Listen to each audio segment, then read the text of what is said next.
जन्माद्यस्य यतोऽन्वयादितरतः अर्थेष्वभिघ्नेश्वराट् तेने ब्रह्म हृदय आदिकवये मुह्यन्ति यं सूरयः तेजो वारिमृदां यथा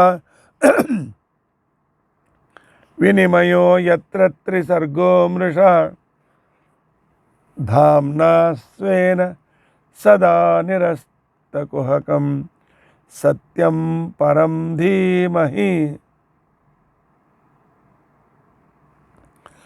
सृष्टिस्थित्यप्यहेया नियतिदृशितमो बन्धमोक्षाश्च यस्मात् अस्य श्री ब्रह्मरुद्र प्रभृतिसुरनरद्वीषशत्रुत्मकस्य विष्णोर्व्यस्ताः समस्ताः सकलगुणनिधिः सर्वदोषव्यपेतः पूर्णानन्दाव्ययो यो गुरुरपि परमश्चिन्तयेतं महान्तम् धर्मप्रोज्झितकैतवोऽत्र परमः निर्मत्सराणां सतां वेद्यं वास्तवमत्र वस्तु शिवदं तापत्रयोन्मूलनं श्रीमद्भागवते महामुनिकृते किं वा परैरीश्वरः सद्यो हृद्यवरुध्यतेऽत्र कृतिभिः शुश्रूषुभिस्तत्क्षणात् निगमकल्पतरोर्गलितं फलं शुकमुखादमृतद्रवसंयुतं पिबत भागवतं रसम् आलयं मुहुरहो रसिकाः भुवि भावुकाः।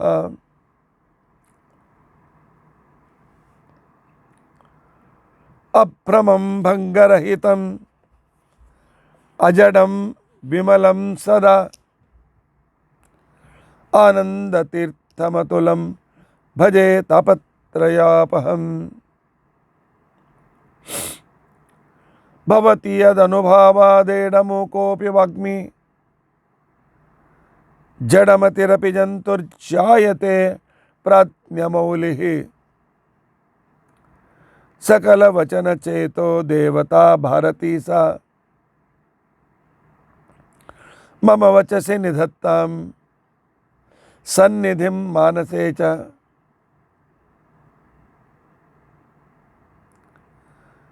अस्मद्गुरुसमारम्भां टीकाकृत्पादमध्यगां श्रीमदाचार्यपर्यन्तां वन्दे गुरुपरम्परां। विद्यायां विबुधाचार्यं वेदज्ञानाब्धिचन्दिरं दुर्मतद्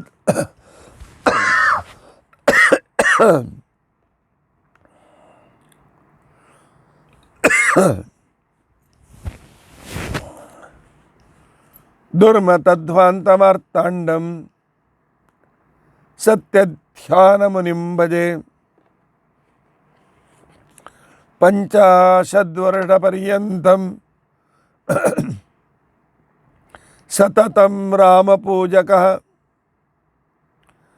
श्री सत्यप्रमोद गुरुराट् भासतां नो हृदम्बरे।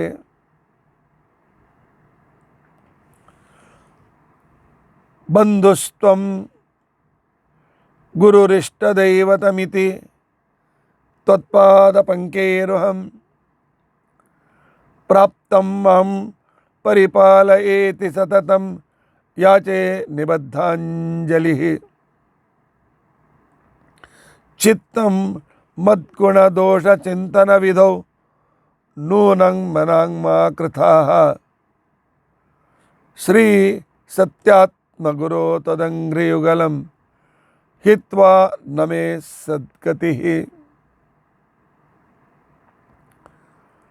ಯೈರಹಂ ಶುಕವತ್ ಸಮ್ಯಕ್ ಶಿಕ್ಷಿತೋಸ್ಮಿ ಕೃಪಾಲುಭಿಃ ತಾನ್ ವಂದೇ ಧೇನುಪಾಚಾರ್ಯಾನ್ ತತ್ವಜ್ಞಾನಾರ್ಥಸಿದ್ಧಯೇ. ಶ್ರೀ ಗುರುಭ್ಯೋ ನಮಃ. ಹರಿ ಓಂ ಹರಿ ಓಂ ಹರಿ ಓಂ.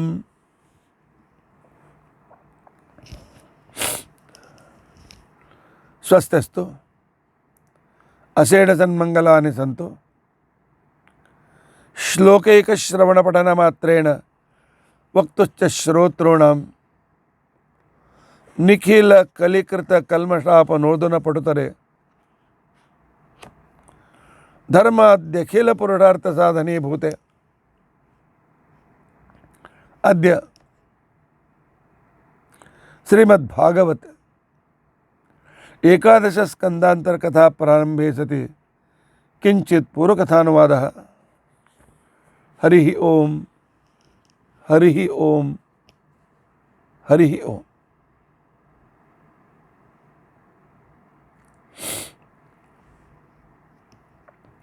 ಹರೇ ರಾಮ ರಾಮ ರಾಮ ಹರೇ ಹರೇ, ಹರೇ ಕೃಷ್ಣ ಕೃಷ್ಣ ಕೃಷ್ಣ ಹರೇ ಹರೇ. ಹರೇ ರಾಮ ರಾಮ ರಾಮ ಹರೇ ಹರೇ, ಹರೇ ಕೃಷ್ಣ ಕೃಷ್ಣ ಕೃಷ್ಣ ಹರೇ ಹರೇ. ಹರೇ ರಾಮ ರಾಮ ರಾಮ ಹರೇ ಹರೇ, ಹರೇ ರಾಮ ರಾಮ ರಾಮ ಹರೇ ಹರೇ. ಹರೇ ಕೃಷ್ಣ ಕೃಷ್ಣ ಕೃಷ್ಣ ಹರೇ ಹರೇ. ಹರೇ ರಾಮ ರಾಮ ರಾಮ ಹರೇ ಹರೇ, ಹರೇ ಕೃಷ್ಣ ಕೃಷ್ಣ ಕೃಷ್ಣ ಹರೇ ಹರೇ. ಏಕಾದಶ ಸ್ಕಂದ. ಕಥೆಗಳು ಕಡಿಮೆ, ಆದರೆ ಜೀವನದಲ್ಲಿ ನಾವು ತಿಳಿದುಕೊಳ್ಳಲೇಬೇಕಾಗಿರ್ತಕ್ಕಂಥ ಅಸಂಖ್ಯ ವಿಷಯಗಳು. ಇವತ್ತಿನ ವಿಷಯ ಆರನೇವರಾಗಿರ್ತಕ್ಕಂಥ ಆವಿರ್ಹೋತ್ರರ ಹತ್ತಿರ ಬಂದು ನಿಮಿರಾಜ ಕೇಳ್ತಾನೆ, ಕರ್ಮಯೋಗಂ ವ್ಯದತ ನಃ ಪುರುಷೋ ಏನ ಸಂಸ್ಕೃತ. ಪರಮಾತ್ಮ ಒಲಿಯೋದು ಭಕ್ತಿಯಿಂದಲೇ, ಪರಮಾತ್ಮ ಒಲಿಯೋದು ಜ್ಞಾನದಿಂದಲೇ. ಜ್ಞಾನ ಭಕ್ತಿ ವೈರಾಗ್ಯಗಳೇ ಭಗವಂತನ ಪರಮಾತ್ಮನ ಪರಮಾನುಗ್ರಹಕ್ಕೆ ಕಾರಣ. ಆದರೆ ಈ ಶಾಸ್ತ್ರಜ್ಞಾನ ಬರಬೇಕಾದರೆ, ಈ ಶುದ್ಧವಾದ ಭಕ್ತಿ ಬರಬೇಕಾಗಿದ್ದರೆ, ತೋರಿಕೆ ಭಕ್ತಿ ಅಲ್ಲ, ನಿಜವಾದ ಭಕ್ತಿ ಬರಬೇಕಾದರೆ, ತಿಳುವಳಿಕೆ ಜ್ಞಾನ ಪುರಸ್ಸರವಾಗಿರ್ತಕ್ಕಂಥ ವೈರಾಗ್ಯ ಬರಬೇಕಾಗಿದ್ದರೆ, ಮನುಷ್ಯನಿಗೆ ಮನಸ್ಸಿಗೆ ಬುದ್ಧಿಗೆ ಒಳ್ಳೆ ಸಂಸ್ಕಾರ ಕೊಡಬೇಕಾಗ್ತದೆ. ಆ ಸಂಸ್ಕಾರಗಳು ಕರ್ಮಯೋಗದಿಂದ ಸಿಗ್ತವೆ. ಭಗವದರ್ಪಣ ಬುದ್ಧಿಯಿಂದ ಮಾಡ್ತಕ್ಕಂತಹ, ಭಗವಂತನ ಆಜ್ಞಾಪಾಲನ ರೂಪದಿಂದ ಮಾಡ್ತಕ್ಕಂತಹ ಈ ಕರ್ಮಯೋಗ ಅನಿವಾರ್ಯ. ಯಾಕೆ ಅನಿವಾರ್ಯ ರೀ? ಹೌದು, ಮೆಡಿಕಲ್ಗೆ ಇಂಜಿನಿಯರ್ ಸೀಟ್ ಸಿಗಬೇಕಾಗಿತ್ತು ಅಂತಂದರೆ ಆ ಸಂಪಾದಿಸಿರ್ತಕ್ಕಂಥ ಎಕ್ಸಾಮಿನೇಷನ್ ಅಂತೇನಿದೆ, ನೆಟ್ಟೋ ಸೆಟ್ಟೋ ಪೆಟ್ಟೋ, ಆ ಎಕ್ಸಾಮಿನೇಷನ್ ಪಾಸ್ ಆಗಲೇಬೇಕು. ಯಾಕೆ ಆಗಬೇಕು? ಅದು ಇದಕ್ಕೆ ಅವನು ಅರ್ಹನಾಗಿದ್ದಾನೋ ಇಲ್ಲೋ ಅಂತನ್ನೋದನ್ನು ಅಡ್ಮಿಷನ್ ಕೊಡ್ತಕ್ಕಂಥವ್ರು ಪರೀಕ್ಷಿಸ್ತಾರೆ. ಅದೇ ರೀತಿಯಾಗಿ ಪರಮಾತ್ಮನ ಆಜ್ಞೆ ಕರ್ಮಯೋಗ ಮಾಡಲೇಬೇಕು ಅಂತ ಕೊಡುತ್ತೆ. ನಮಗೆ ಕರ್ಮಯೋಗ ಏನು ಬೇಕಾಗಿಲ್ಲ ರೀ, ನಾವು ಜ್ಞಾನಯೋಗಗಳು, ನಾವು ಭಕ್ತಿಯೋಗಗಳು, ಇದೆಲ್ಲ ತಪ್ಪು. ಪರಮಾತ್ಮನ ಆಜ್ಞೆ ಹಾಗಿಲ್ಲ. ಪರಮಾತ್ಮ ಹೇಳ್ತಾನೆ, ಶಾಸ್ತ್ರವಿಧಿಯನ್ನು ಬಿಟ್ಟು ಹೋದರೆ ಮೋಕ್ಷ ಉರುಳಿತು, ಇಲ್ಲೇ ಸುಖನೂ ಸಿಗೋದಿಲ್ಲ ನಿಮಗೆ ಅಂತ ಹೇಳಿ. ಶಾಸ್ತ್ರ ವಿಧಿ ಮುತ್ಸೃಜ್ಯ ವರ್ತತೆ ಕಾಮಕಾರತ, ಯಾವನ ಶಾಸ್ತ್ರದಲ್ಲಿ ಹೇಳಿದಂತೆ ಬಿಟ್ಟು ಮನಸ್ಸಿಗೆ ಬಂದಂತೆ ಬಿಂದಾಸ್ ಇರ್ತಾನೆ, ದೇವರು ಅವನ ಕಡೆ ಕಣ್ಣೆತ್ತಿ ನೋಡೋದಿಲ್ಲ. ವರ್ತತೆ ಕಾಮಕಾರತ ನ ಸಸಿದ್ಧಮವಾಪ್ನೋತಿ ನ ಸುಖಂ ನ ಪರಾಂಗತಿ, ಸುಖನೂ ಸಿಗೋದಿಲ್ಲ, ಆನಂತರ ಉತ್ತಮವಾದ ಗತಿನೂ ಸಿಕ್ಕೋದಿಲ್ಲ. ಯಾಕಂತಕೊಂಡಂತಂದರೆ ಇಂಥ ನಿಷ್ಕಾಮ ಕರ್ಮಗಳಿಂದ ಮನುಷ್ಯ ತನ್ನ ಸಂಸಾರದ ಮೋಹಗಳಿಂದ ಮುಕ್ತನಾಗಿ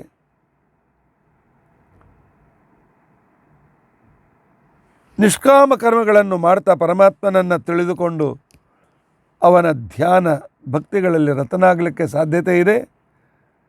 ಕರ್ಮಯೋಗವನ್ನು ಸರಿಯಾದ ರೀತಿಯಲ್ಲಿ ಮಾಡಿದರೆ. ನಾನು ಈ ಪ್ರಶ್ನೆಯನ್ನು ನನ್ನ ತಂದೆಯಾಗಿರ್ತಕ್ಕಂಥ ಇಕ್ಷ್ವಾಕುವಿನ ಎದುರಿನಲ್ಲಿ ಇರುವಾಗ ಸನಕ ಸನಂದನಾದಿಗಳು ಬಂದರು. ಅವರಿಗೆ ನಾನು ಈ ಕರ್ಮಯೋಗದ ಸರಿಯಾಗಿರ್ತಕ್ಕಂಥ ಮಾರ್ಗದರ್ಶನ ಮಾಡಿ ಅಂತ ನಾನು ಅವ್ರಿಗೆ ಕೇಳಿದೆ. ಆದರೆ ಅವರು ಸಮಯ ಬಂದಾಗ ಒಬ್ಬ ಮಹಾನುಭಾವರು ಬಂದು ನಿನಗೆ ಉಪದೇಶ ಮಾಡ್ತಾರೆ ಅಂತ ಹೇಳಿದರು. ನನಗಾಗ ಉಪದೇಶವನ್ನು ಕೊಡಲಿಲ್ಲ. ನಾಬ್ರುವನ್ ಬ್ರಹ್ಮಣ ಪುತ್ರ ತತ್ರ ಕಾರಣ ಮುಚ್ಚತಂ. ಆವಾಗ ನನಗೆ ಅವರು ಉಪದೇಶ ಯಾಕೆ ಕೊಡಲಿಲ್ಲ? ತಾವು ಈಗ ನಾನು ಉಪದೇಶವನ್ನು ಕೊಡ್ತೀರಾ ಅಥವಾ ಅವ್ರಾಗೆ ಇಲ್ಲ ಅಂತಂತೀರಾ? ಮತ್ತು ಅವ್ರು ಯಾಕೆ ಇಲ್ಲ ಅಂತಂದರು ಅಂತ ರಾಜ ಕೇಳಿದಾಗ ಅವಿರ್ಹೋತ್ರರು ಹೇಳ್ತಾರೆ, ಕರ್ಮ ಅಕರ್ಮ ವಿಕರ್ಮೇತಿ ವೇದವಾದೋ ನಲೌಕಿಕ. ವೇದಗಳೂ ಕೂಡ ವೇದೋಕ್ತವಾಗಿರ್ತಕ್ಕಂಥ ಕರ್ಮಗಳು, ವೇದೋಕ್ತವಾಗಿರ್ತಕ್ಕಂಥ ಅಕರ್ಮಗಳು, ವೇದೋಕ್ತವಾಗಿರ್ತಕ್ಕಂಥ ವಿಕರ್ಮಗಳು, ಇವುಗಳ ವಿಚಾರವನ್ನು ವೇದಗಳು ಕೂಡ ತಿಳಿಸಿದೆ. ಮತ್ತು ವೇದ ಪರಮಾತ್ಮನನ್ನೇ ಪರಮ ಮುಖ್ಯ ವೃತ್ತಿಯಿಂದ ವರ್ಣನೆ ಮಾಡ್ತಾ ಮಾಡ್ತಾ ಮಾಡ್ತಾ ಈ ವಿಚಾರಗಳನ್ನು ತಿಳಿಸ್ತದೆ. ಇದು ದೇವರನ್ನು ಹೇಳ್ತದೋ ಕರ್ಮವನ್ನು ಹೇಳ್ತದೋ ಅಂತಂತ ರೀತಿಯಲ್ಲಿ ಮನುಷ್ಯನಿಗೆ ಅನೇಕ ರೀತಿಯಾಗಿರ್ತಕ್ಕಂಥ ಮೋಹ ಉಂಟಾಗಲಿಕ್ಕೆ ಸಾಧ್ಯತೆಯಿದೆ. ಯಾಕೆಂತಂದರೆ ವೇದದ ಸಂದೇಶ ತಿಳಿದುಕೊಳ್ಳುವುದು ಸುಮ್ಮನೆ ನಾವು ಸಂಸ್ಕೃತ ಬರ್ತದೆ ಅಂತಕೊಂಡು ಓದಿ ತಿಳಿದುಕೊಳ್ಳಿಕ್ಕೆ ಆಗೋದಿಲ್ಲ. ಪರಮಾತ್ಮ ಭಗವದ್ಗೀತೆಯ 4ನೇ ಅಧ್ಯಾಯದ 17ನೇ ಶ್ಲೋಕದಲ್ಲಿ ಹೇಳ್ತಾನೆ, ಗಹನ ಕರ್ಮಣೋಗತಿ. ಕರ್ಮಯೋಗ ಇದು ಬಹಳ ರಹಸ್ಯಾತ್ಮಕವಾಗಿರ್ತಕ್ಕಂಥ ಗುರುಗಳ ಅವರ ಮಾರ್ಗದರ್ಶನದಲ್ಲಿದ್ದೇ ನಾವು ನಮ್ಮ ಕರ್ಮಗಳನ್ನು ಮಾಡ್ತಾ ಇರಬೇಕು. ಅದಕ್ಕೆ ಒಬ್ಬ ಆಚಾರ್ಯರನ್ನು ಮಾಡಿಕೊಳ್ಬೇಕು, ಒಬ್ಬ ಗುರುಗಳನ್ನು ಮಾಡಿಕೊಳ್ಬೇಕು. ನಾವು ಮಾಡ್ತಕ್ಕಂಥ ಕರ್ಮಗಳ ಬಗ್ಗೆ ಅವರಿಗೆ ಹೇಳ್ತಾ ಇರಬೇಕು. ನಾನು ಹೀಗೆ ಮಾಡ್ತಾಯಿದ್ದೀನಿ, ಹೇಗೆ ಮಾಡ್ತೀನಿ, ಅವ್ರು ಏನು ಹೇಳ್ತಾರೆ ಚೇಂಜ್ ಮಾಡ್ತಾರೆ, ಮಾಡಬೇಕು. ಯಾಕಂತಕೊಂಡಂತಂದರೆ ಕಿಂ ಕರ್ಮಂ ಕಿಂ ಅಕರ್ಮೇತಿ ಕವಯೋಪ್ಯತ್ರ ಮೋಹಿತ. ಯಾವ ವೇಳೆಯಲ್ಲಿ ಯಾವುದು ಕರ್ಮ, ಯಾವ ವೇಳೆಯಲ್ಲಿ ಯಾವುದು ಅಕರ್ಮ, ಇದನ್ನು ಮಹಾಜ್ಞಾನಿಗಳೂ ಕೂಡ ಕೆಲವು ಸಲ ಮೋಹಿತರಾಗ್ತಾರೆ. ಕರ್ಣನನ್ನು ಕೊಂದು ಬಂದಿಲ್ಲ ಅಂತೇಳಿ ಧರ್ಮರಾಜ ಅರ್ಜುನನಿಗೆ ಬೈದಾಗ, ನಿನ್ನ ಗಾಂಡೀವ ಧನುಷ್ಯ ಇನ್ನೊಬ್ಬರಿಗೆ ಕೊಡು ಅಂತ ಹೇಳಿದಾಗ ಅರ್ಜುನ ಖಡ್ಗ ಹೊರಗೆ ತೆಗಿತಾನೆ. ಯಾವ ಅಣ್ಣ ಕಾಣಲಿಲ್ಲ ಅಂತೇಳಿ ಅತ್ಯಂತ ದುಃಖಿತನಾಗಿ ಹುಡುಕ್ತಾ ಬಂದಿದ್ನೋ ಅದೇ ಅಣ್ಣನನ್ನು ಕೊಲ್ಲಿಕ್ಕೆ ತಯಾರಾಗ್ತಾನೆ. ಯಾಕೆ? ಗುರುಗಳ ಎದುರಿಗೆ ನಾನು ಪ್ರತಿಜ್ಞೆ ಮಾಡಿದ್ದೇನೆ, ಪ್ರತಿಜ್ಞೆ ಪ್ರಾಣ ಹೋದರೂ ಪರಿಪಾಲನೆ ಮಾಡಬೇಕು. ಪ್ರತಿಜ್ಞೆಯನ್ನು ಪ್ರಾಣ ಹೋದರೂ ಪರಿಪಾಲನೆ ಮಾಡಲೇಬೇಕು. ಇದು ನಿಯಮ. ಆದರೆ ಅಣ್ಣ ಕೊಲ್ಲಿಕ್ಕೆ ತಯಾರಾದ. ಪರಮಾತ್ಮ ಹೇಳ್ದ, ಹೌದು ಪ್ರತಿಜ್ಞೆ ಪರಿಪಾಲನೆ ಮಾಡಲೇಬೇಕು. ಆದರೆ ಯಾವ ವೇಳೆಯಲ್ಲಿ ಯಾವ ಪ್ರತಿಜ್ಞೆಯನ್ನು ಹೇಗೆ ಪಾಲನೆ ಮಾಡಬೇಕು ಅಂತ ಅನ್ನೋದಕ್ಕೊಂದು ಧರ್ಮದ ರಹಸ್ಯಗಳಿವೆ. ಅಣ್ಣನನ್ನು ಬೈದು ಅವನನ್ನು ಕೊಲ್ಲಬಹುದು. ಭ್ರಾತೃನಿಂದೆ ಅದು ಭ್ರಾತೃ ಹತ್ಯೆ. ಅದರಿಂದ ನಿನ್ನ ಅಣ್ಣನಿಗೆ ಹಾನಿ ಇಲ್ಲ, ನಿನ್ನ ಕರ್ತವ್ಯವಾಯಿತು. ಆ ನಂತರ ನಿನ್ನ ಕರ್ತವ್ಯವಾದದ್ದರಿಂದಾಗಿ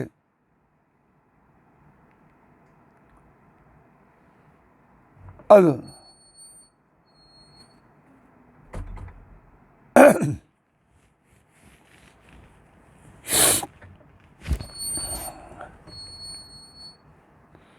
ಆಗ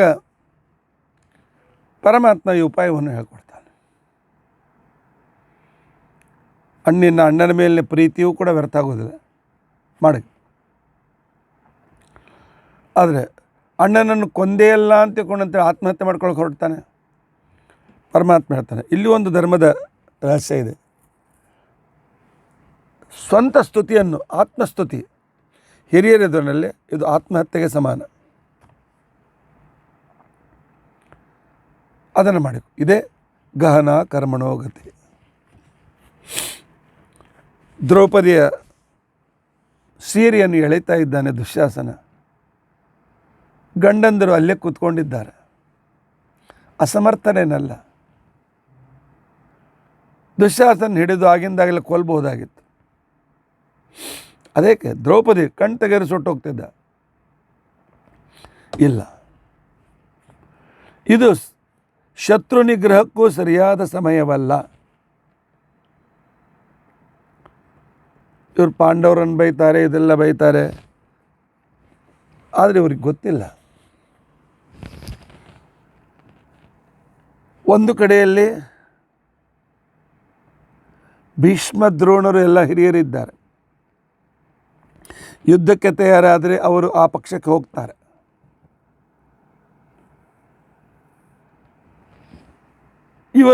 ಇವರನ್ನು ಈ ಸದ್ಯಕ್ಕೆ ಕೊಲ್ಲಬೇಕೇ ಕೊಲ್ಲಬಾರ್ದು. ಈ ರೀತಿಯಾಗಿರ್ತಕ್ಕಂಥ ಒಂದು ನಿರ್ಣಯ ಇನ್ನೂ ಆಗಿಲ್ಲ. ಹಾಗಾದ್ರೆ ಹೆಂಡತಿ ಮಾನ ಹೋಗ್ಲಿಕ್ಕೆ ಬಿಡಬೇಕೆ? ಇಲ್ಲ, ಹೆಂಡತಿ ಸಮರ್ಥಳಿದ್ದ, ಗೊತ್ತಿದೆ, ಮಾನ ಹೋಗೋದಿಲ್ಲ ಗೊತ್ತಿದೆ. ಇಂಥ ವೇಳೆಯಲ್ಲಿ ಈಗ ಸದ್ಯಕ್ಕೆ ಸ್ಟಡಿಯನ್ ಅಭ್ಯಾಸ ಮಾಡಬೇಕು, ನೋಡಬೇಕು, ಮುಂದೆ ಹೋಗ್ಬೇಕು, ಯಾವಾಗ ಪ್ರಹಾರ ಮಾಡಬೇಕು ಅನ್ನೋದು ವಿಚಾರ ಮಾಡಬೇಕು. ಗಹನ ಕರ್ಮಣೋಗತೆ. ಶಿಲೋಂಚ ವೃತ್ತಿಯಿಂದ ಇರತಕ್ಕಂಥವರು ದ್ರೋಣಾಚಾರ್ಯರು. ಮಗನ ಮೋಹಕ್ಕಾಗಿ ಶಿಲೋಂಚ ವೃತ್ತಿಯನ್ನು ಬಿಟ್ಟು ಶ್ವವೃತ್ತಿ, ದುಡಿ ಸಂಬಳ ತೆಗೆದುಕೋ, ಇದಕ್ಕೆ ನಾಯಿ ವೃತ್ತಿ ಅಂತಕೊಂಡು ಶಾಸ್ತ್ರದಲ್ಲಿ ಕರೆದಿದ್ದಾರೆ. ಅದನ್ನು ಸ್ವೀಕರಿಸಿದರು. ಮೋಹದಿಂದಾಗಿ ಕರ್ಮದ ಗತಿಯನ್ನು ವಿಚಾರ ಮಾಡಲಿಲ್ಲ.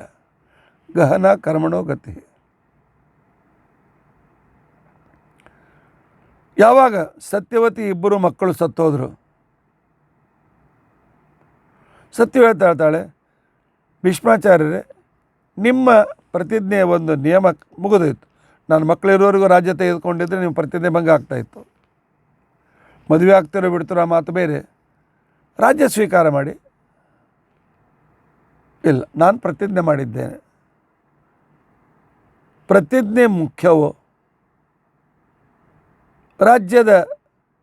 ಧರ್ಮದ ರಾಜ್ಯದ ವ್ಯವಸ್ಥೆ ಮುಖ್ಯವೋ?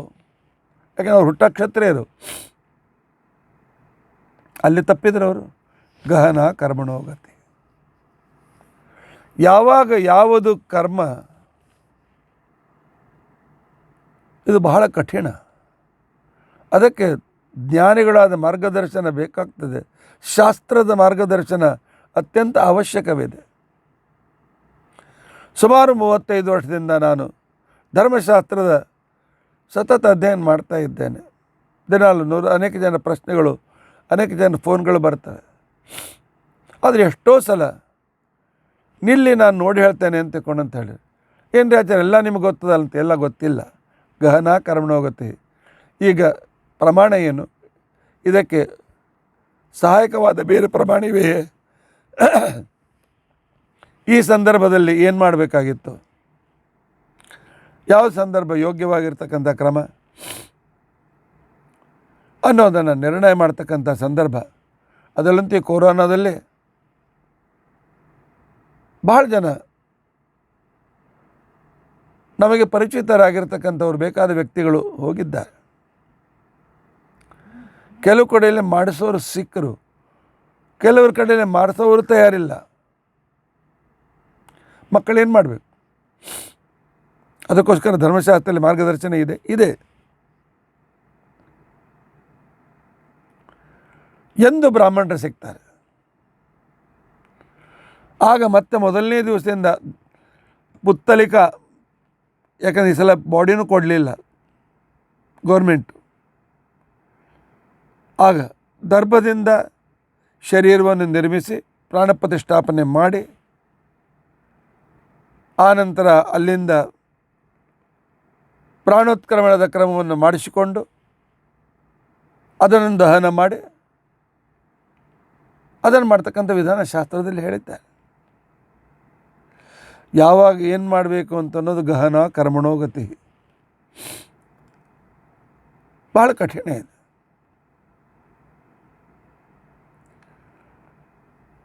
ಮದುವೆಯ ಕನ್ಯೆ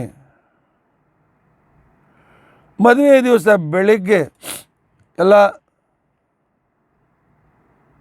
ತಯಾರಿ ಆಗಿದೆ, ಪುರೋಹಿತರು ಬಂದಿದ್ದಾರೆ, ಬಂಧು ಬಾಂಧವರು ಬಂದಿದ್ದಾರೆ, ಹಾಲ್ ಸೆಕ್ಕ ಎಲ್ಲ ಆಗಿದೆ. ಹಿಂದಿನ ದಿವಸ ಬೆಳಗ್ಗೆ ಅವಳ ರಜಸ್ವಲಿ ಆದಳು. ಎಲ್ಲವನ್ನೂ ಕ್ಯಾನ್ಸಲ್ ಮಾಡಬೇಕೆ ಅಥವಾ ಏನಾದರೂ ವೃದ್ಧಿ ಸೂತಕ ಬಂತು ಅಥವಾ ದೂರದ ಮೃತ ಸೂತಕ ಬಂತು. ಆಗ ಶಾಸ್ತ್ರದಲ್ಲಿ ವಿಧಾನಗಳನ್ನು ಹೇಳಿದ್ದಾರೆ. ಈ ವಿಧಾನ ಮಾಡಿದನ್ನು ಹಾಳು ಮಾಡಬೇಡಿ, ಮಾಡಿದ ಸಂದರ್ಭ ಹಾಳು ಮಾಡಬೇಡಿ. ಆದರೆ ಆ ಸಂದರ್ಭ ಅವರ ಅನುಕೂಲತೆ ಅನಾನುಕೂಲತೆ ನೋಡಿಕೊಂಡು ಕೆಲವು ವಿಧಿವಿಧಾನಗಳನ್ನು ಶಾಸ್ತ್ರದಲ್ಲಿ ಹೇಳಿದ್ದಾರೆ. ಕರ್ಮಶಾಸ್ತ್ರ ಬಹಳ ವಿಸ್ತಾರವಾಗಿರ್ತಕ್ಕಂಥದ್ದು. ಕರ್ಮವನ್ನು ಸೂಚಿಸುವ ಧರ್ಮಶಾಸ್ತ್ರ ದೊಡ್ಡ ವಿಸ್ತಾರವಾದ ಸಮುದ್ರ.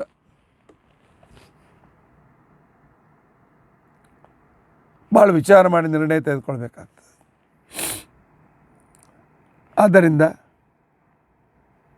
ರಾಜ, ನಿನಗಿನ್ನೂ ಆಗ ಬುದ್ಧಿ ಪಕ್ವವಾಗಿರಲಿಕ್ಕಿಲ್ಲ ಅಂತ ತಿಳ್ಕೊಂಡಂತೇಳಿ ಅವ್ರಿಗೆ ಅನಿಸಿರಬೇಕು. ಆದ್ದರಿಂದ ಅವರು ನಿನಗೆ ಉತ್ತರವನ್ನು ಹೇಳಲಿಲ್ಲ. ಯಾಕಂತಂದರೆ ಯಾವ ಕರ್ಮ ನಾನು ಮಾಡುವ ಕರ್ಮ ಪರಮಾತ್ಮನಿಗೆ ಸಮ್ಮತವೋ ಅಸಮ್ಮತವೋ ಇದನ್ನು ನಿರ್ಣಯ ಮಾಡೋದು ಭಾಳ ಕಠಿಣ.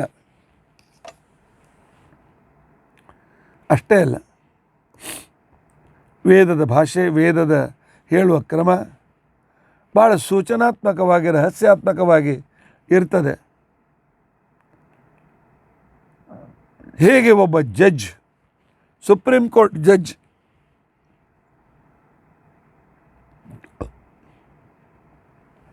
ಕೆಲವು ಸಂದರ್ಭದಲ್ಲಿ ಹೈಕೋರ್ಟ್ ನಿರ್ಣಯವನ್ನು ರದ್ದು ಮಾಡಿ ನಿರ್ಣಯ ಕೊಡಬೇಕಾಗ್ತದೆ. ಹಾಗೆ ಅಷ್ಟೇ ಸಲ ಅದೇ ರೀತಿಯಾಗಿ ಯಜಮಾನ ಬರ್ತಾರೆ ನೋಡಿ, ನಮ್ಮ ಮನೆ ಪುರೋಹಿತರು ಅಥವಾ ನಮ್ಮಲ್ಲಿರ್ತಕ್ಕಂಥ ಪುರೋಹಿತರು ಈ ರೀತಿಯಾಗಿ ಹೇಳಿದ್ದಾರೆ, ಧರ್ಮಶಾಸ್ತ್ರದ ಆಚಾರ್ಯ ಹೇಳಿದ್ದಾರೆ, ಹಾಗೆ ಮಾಡೋಣ ಅಥವಾ ನೀವೇನಾದರೂ ಮಾರ್ಗಸೂಚನೆ ಮಾಡ್ತಿರೋ.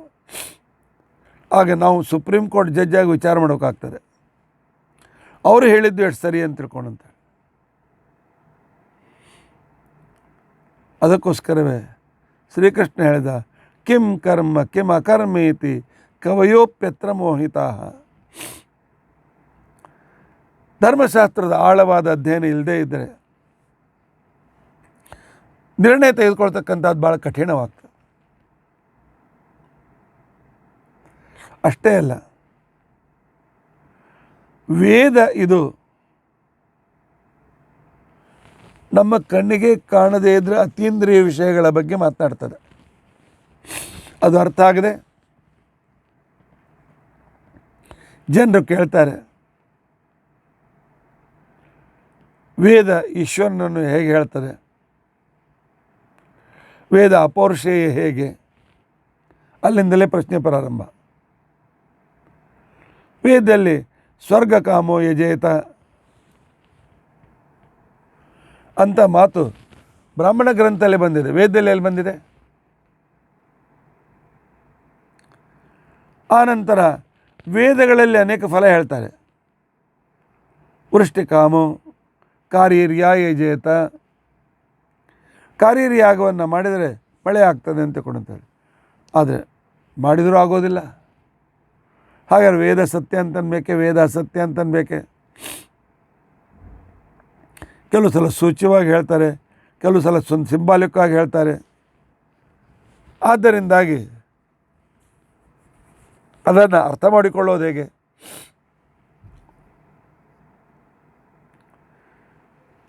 ಕರ್ಮ ಮೋಕ್ಷಾಯ ಕರ್ಮಾಣಿ ವಿಧತ್ತೇ ಹಿ ಅಗದಂ ಯಥಾ.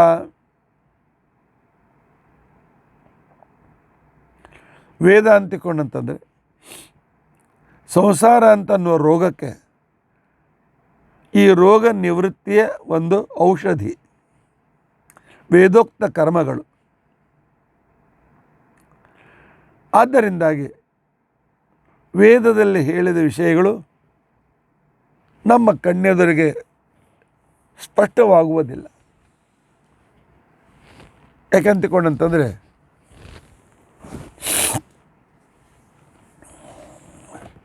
ಶ್ರೀಮದಾಚಾರ್ಯರು ಸಂಚಾರದಲ್ಲಿರುವಾಗ ಒಬ್ಬ ನಾಸ್ತಿಕ ರಾಜ ಹೇಳಿದ, ನಿಮ್ಮ ವೇದ ಎಲ್ಲ ಸುಳ್ಳು. ವೇದದಲ್ಲಿ ವನಸ್ಪತಿ ಅಂತನೂ ಸೂಕ್ತ ಇದೆ, ಅದನ್ನು ಹೇಳಿದರೆ ಬೀಜ ಮೊಳಕೆ ಹೊಡೆದು ಹಣ್ಣು ಹೂಗಳೆಲ್ಲ ಆಗ್ತವೆ ಅಂತಕೊಂಡು ನಾನು ಕೇಳಿದ್ದೇನೆ. ಆದರೆ ಅನೇಕ ಜನರನ್ನು ಮಾಡ್ತಾರೆ, ಯಾರು ಅವರು ವನಸ್ಪತಿ ಸೂಕ್ತ ಹೇಳಿದ್ರು ಏನೂ ಆಗಲಿಲ್ಲ. ನಿಮ್ಮ ವೇದ ಸುಳ್ಳು. ಆಗ ಶ್ರೀಮದಾಚಾರ್ಯ ಹೇಳಿದ್ರು, ಬೀಜ ತರಿಸು ಅಂತ ಹೇಳಿದ್ರು. ತಮ್ಮ ಕೈಯಲ್ಲಿ ಬೀಜ ಇಟ್ಕೊಂಡು ವೇದ ಮಂತ್ರ ಹೇಳಿದರು. ಅಲ್ಲೇ ಮಣ್ಣಿಲ್ಲ, ನೀರಿಲ್ಲ, ಏನೂ ಇಲ್ಲ. ಬೀಜ ಮೊಳಕೆ ಹೊಡೆಯಿತು. ಆನಂತರ ಅದರಿಂದ ಸ್ಟೆಮ್ ಆ ರೀತಿ ಕಾಂಡ ಹೊರಗೆ ಬಂತು. ಹೊರಗೆ ಬಂದು ಆನಂತರ ಅದಕ್ಕೆ ಶಾಖೆಗಳಾದವು, ಹೂಗಳಾಯಿತು, ಹಣ್ಣಾಯಿತು. ಅದಕ್ಕೋಸ್ಕರ ಹೇಳಿದರು, ವೇದದ ಪ್ರತಿಯೊಂದು ಸಂದರ್ಭಕ್ಕೂ ಅಧಿಕಾರಿ, ಪ್ರಯೋಜನ, ವಿಷಯ ಎಲ್ಲ ಅನುಬಂಧ ಚತುಷ್ಟಯ ಸಹಿತವಾಗಿರ್ತಕ್ಕಂಥ ರೀತಿಯಲ್ಲಿ ಹೇಳ್ತಕ್ಕಂಥ ವೈದಿಕನಿಗೆ ಆ ಒಂದು ವಿಶಿಷ್ಟವಾಗಿರ್ತಕ್ಕಂಥ ತಪಸ್ಸಾಮರ್ಥ್ಯ ಬೇಕಾಗ್ತದೆ, ಆ ಶಕ್ತಿ ಬೇಕಾಗ್ತದೆ. ಆ ಶಕ್ತಿ ಸಾಮರ್ಥ್ಯ ಅವನ ತಪಸ್ಸಿನಿಂದ ಬರ್ತದೆ. ನಮ್ಮಲ್ಲಿ ಕೈಗುಣ ಅಂತಂತಾರೆ. ನನ್ನ ಜೊತೆಗೆ ಒಬ್ಬ ವಿದ್ಯಾರ್ಥಿ ನನಗಿಂತ ಹಿರಿಯರಾಗಿದ್ದರು. ಅವರಿಗೆ ಮೈಗ್ರೇನ್ ಇತ್ತು. ಆಗಿನ ಕಾಲಕ್ಕೆ ಅಷ್ಟು ಸರಿಯಾಗಿ ಔಷಧ ಬಂದಿರಲಿಲ್ಲ. ಒಂದು ಸಲ ಇಷ್ಟು ಸಿವಿಯರ್ ಆಯ್ತಲ್ಲ, ಆ ವ್ಯಕ್ತಿ ಹುಚ್ಚರಂತೆ ಬಡಬಡಿಸ್ಲಿಕ್ಕೆ ಅಂತ ಓಡಾಡ್ಲಿಕ್ಕೆ ಚಾಲು ಮಾಡಿದ.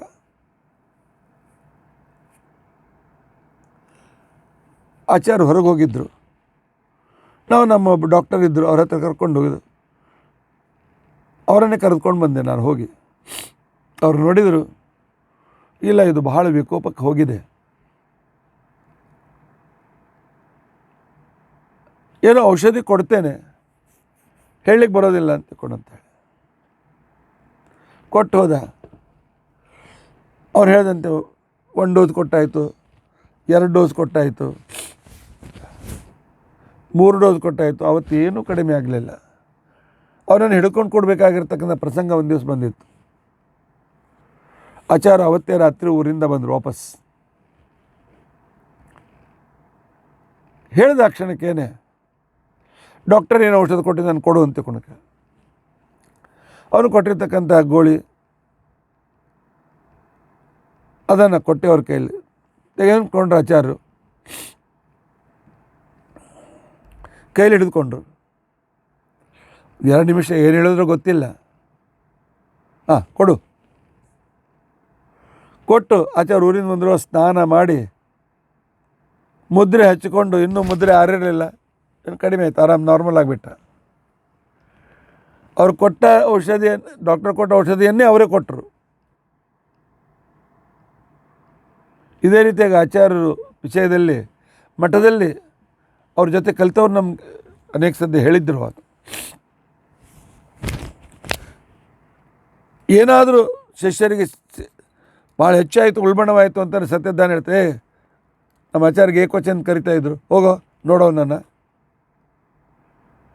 ಆಚಾರ್ಯ ಅದಕ್ಕಿರ್ತಕ್ಕಂಥ ಡಾಕ್ಟರ್ ಪ್ರಿಸ್ಕ್ರೈಬ್ ಮಾಡಿದ ಔಷಧ ತೊಗೋತಿದ್ರು, ಅದನ್ನು ಕೊಡ್ತಾಯಿದ್ರು. ಇವ್ರು ಕೊಟ್ಟಾಕ್ಷಣ ಕಡಿಮೆ ಆಗ್ತದೆ. ತಾತ್ಪರ್ಯ ಮಂತ್ರ ಹೇಳುವನ ಸಾಮರ್ಥ್ಯ ಬೇಕಾಗ್ತದೆ. ಅದಕ್ಕೋಸ್ಕರ ವೇದಗಳ ವಿಚಾರಗಳನ್ನು ಸುಲಭವಾಗಿ ಕರ್ಮ ಮೋಕ್ಷಾಯ ಕರ್ಮಾಣಿ ವಿಧತ್ತೇ ಹಿ ಅಗದಮ್ಯತ. ಇನ್ನು ಕೆಲವರ ವಾದ ಏನಿದೆ, ಅನೇಕ ಜನ್ಮದ ಕರ್ಮದ ನಿವಾರಣೆಗೋಸ್ಕರವೇ ನಾವು ಆ ಅನೇಕ ಜನ್ಮದ ಕರ್ಮ ಅದರ ಫಲ ನಾಶವಾಗಬೇಕು, ಅದಕ್ಕೋಸ್ಕರ ಭಗವದ್ಭಕ್ತಿ ಮಾಡಬೇಕು ಅಂತಂದರೆ ವೇದೋಕ್ತ ಕರ್ಮ ಮಾಡಿ ಅಂತಂತೀರಿ. ಕರ್ಮದಿಂದಲೇ ಕರ್ಮದ ನಿವಾರಣೆ ಆಗೋದು ಹೇಗೆ? ದೊಡ್ಡ ಪ್ರಶ್ನೆ. ಕೆಸರಾದ ಕೈಯನ್ನು ಕೆಸರಿನಿಂದ ತೊಳೆದರೆ ದೂರವಾಗುತ್ತದೆ. ಇದೇ ಪ್ರಶ್ನೆ ಮುಂದೆ ಧರ್ಮರಾಜನು ಕೇಳ್ತಾನೆ. ಸಿಂಹಾಸನದಲ್ಲಿ ಕುಳಿತುಕೋ ಅಂತಂದಾಗಿಲ್ಲ, ಅನೇಕ ಬಂಧುಗಳ ಹತ್ಯೆ ನಮ್ಮ ಕಡೆಯಿಂದ ಆಗಿದೆ. ಆ ದೋಷದಿಂದ ನಾನು ಸಿಂಹಾಸನದ ಮೇಲೆ ದೋಷಯುಕ್ತನಾಗಿ ಹೇಗೆ ಕೂತ್ಕೊಳ್ಳಿ? ಆ ಪಾಪದಿಂದ ನಾನು ಯುಕ್ತನಾಗಿದ್ದೇನೆ ಅಂತ. ಇಲ್ಲ, ನಿನ್ನ ಕಡೆಯಿಂದ ಅಶ್ವಮೇಧ ಯಜ್ಞವನ್ನು ಮಾಡಿಸಿ ಪಾಪ ಪ್ರಾಯಶ್ಚಿತ್ತ ಮಾಡಿಸ್ತೇವೆ. ಅವ್ನು ಹೇಳ್ದ, ಕರ್ಮನೇ ಪಾಪಕರ್ಮಕ್ಕೆ ಇನ್ನೊಂದು ಕರ್ಮ, ಅಲ್ಲೂ ಕೂಡ ಅಶ್ವಮೇಧದಲ್ಲಿ ಕುದುರೆ ಹತ್ಯೆ ಮಾಡಬೇಕಾಗ್ತದೆ. ಅದರಿಂದ ನನ್ನ ಪಾಪ ಇನ್ನು ಹೆಚ್ಚಾಗ್ತಾ ಹೊರತು ಮೊದಲೇ ಪಾಪ ಹೇಗೆ ಹೋಗ್ತದೆ ಅಂತವನು ಪ್ರಶ್ನೆ ಮಾಡಿದ್ದ. ಕರ್ಮದಿಂದ ಯಾವ ಕರ್ಮ ಬಂಧಕೋ ಅದನ್ನು ನಿವೃತ್ತಿ, ಬೆಂಕಿಯಿಂದ ಬೆಂಕಿಯನ್ನು ಆರಿಸುವಿಕೆ, ದೊಡ್ಡ ಪ್ರಶ್ನೆ ಇಲ್ಲ ಇದು. ಕರ್ಮ ಮೋಕ್ಷಾಯ ಕರ್ಮಾಣಿ. ಆದರೆ ರಾಜ, ದೊಡ್ಡವರು ನಿಂತು ಹೇಳಿದ, ಅವರು ಆಜ್ಞೆ ಕೊಟ್ಟವರು ಮಾಡಲು ಹೇಳಿದ ಕರ್ಮಗಳು ಮೊದಲಿನ ಕರ್ಮಫಲವನ್ನು ನಾಶಪಡಿಸಲಿಕ್ಕೆ ಸಮರ್ಥವಾಗಿವೆ. ಆದರೆ ಅದಕ್ಕೆ ಮೊದಲು ಮಾಡಿದ್ದು ಕರ್ಮ ಸಕಾಮ, ಈಗ ಮಾಡುವ ಕರ್ಮ ನಿಷ್ಕಾಮ. ಈ ನಿಷ್ಕಾಮವಾಗಿರ್ತಕ್ಕಂಥ ಕರ್ಮಗಳನ್ನು ಕೇವಲ ನಿಷ್ಕಾಮವಾಗಿ ಅಲ್ಲ, ಬ್ರಹ್ಮಾರ್ಪಣ ಬುದ್ಧಿಯಿಂದ ಕರ್ಮಗಳನ್ನು ಮಾಡಿದಾಗ ಈ ಕರ್ಮ ಬಂಧಕ ಆಗೋದಿಲ್ಲ. ಪರಮಾತ್ಮ ನಾನು ಮಾಡುವ ಪೂಜೆಯಿಂದ ಸಂತುಷ್ಟನಾಗು, ಈ ಉದ್ದೇಶದಿಂದ ಮಾಡಿದ ಪೂಜೆ ತಪ್ಪಾಗಿದ್ದರೂ ಕೂಡ ಆ ಕರ್ಮ ನಮಗೆ ಬಂಧಕ ಆಗೋದಿಲ್ಲ. ಇದನ್ನೇ ತಪ್ಪದೆ ತಿಳಿದುಕೋ ಅಂತ ತಿಳ್ಕೊಂಡಂತ ಹೇಳಿದ್ದಾರೆ.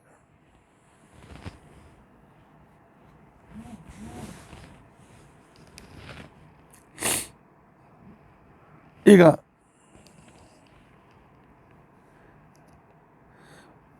ವ್ಯವಹಾರದಲ್ಲಿ ನಾವು ನೋಡ್ತೇವೆ, ನೆಗಡಿ ಬಂದಂಥವನಿಗೆ ಮೊಸರು ಸಂಪೂರ್ಣ ನಿಷಿದ್ಧ,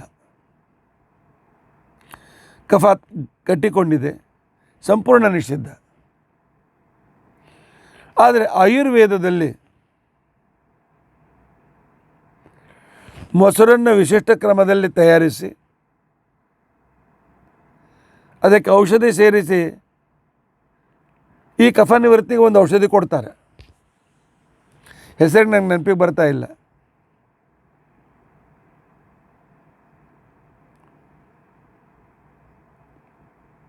ಅಂಥ ರೀತಿಯಾಗಿರ್ತಕ್ಕಂಥ ಔಷಧಿಗಳಿವೆ.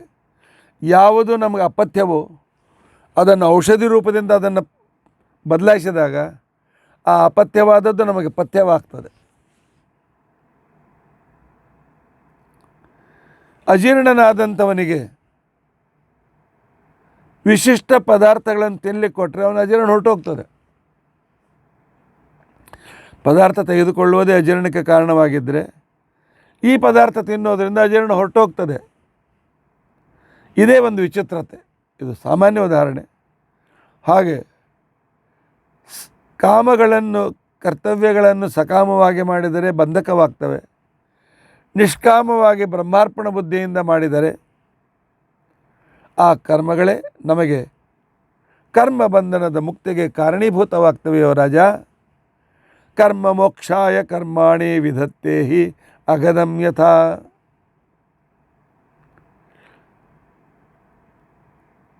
ಹಾಗಾದರೆ ಅದೆಲ್ಲ ಬೇಡ. ನನಗೇನು ತಿಳಿತದೆ ಆ ರೀತಿ ನಾನು ಕರ್ಮ ಮಾಡ್ತೇನೆ. ಎಷ್ಟೋ ಜನ ಹೇಳ್ತಾರೆ ನಾವು ಸಮಾಜ ಸೇವೆ ಮಾಡ್ತೀವಿ ರೀ, ಸಂಧ್ಯಾ ವಂದನೆ ದೇವ್ರ ಪೂಜೆ ಟೈಮ್ ಪಾಸ್ ಮಾಡೋದಿಲ್ಲ ನಾವು.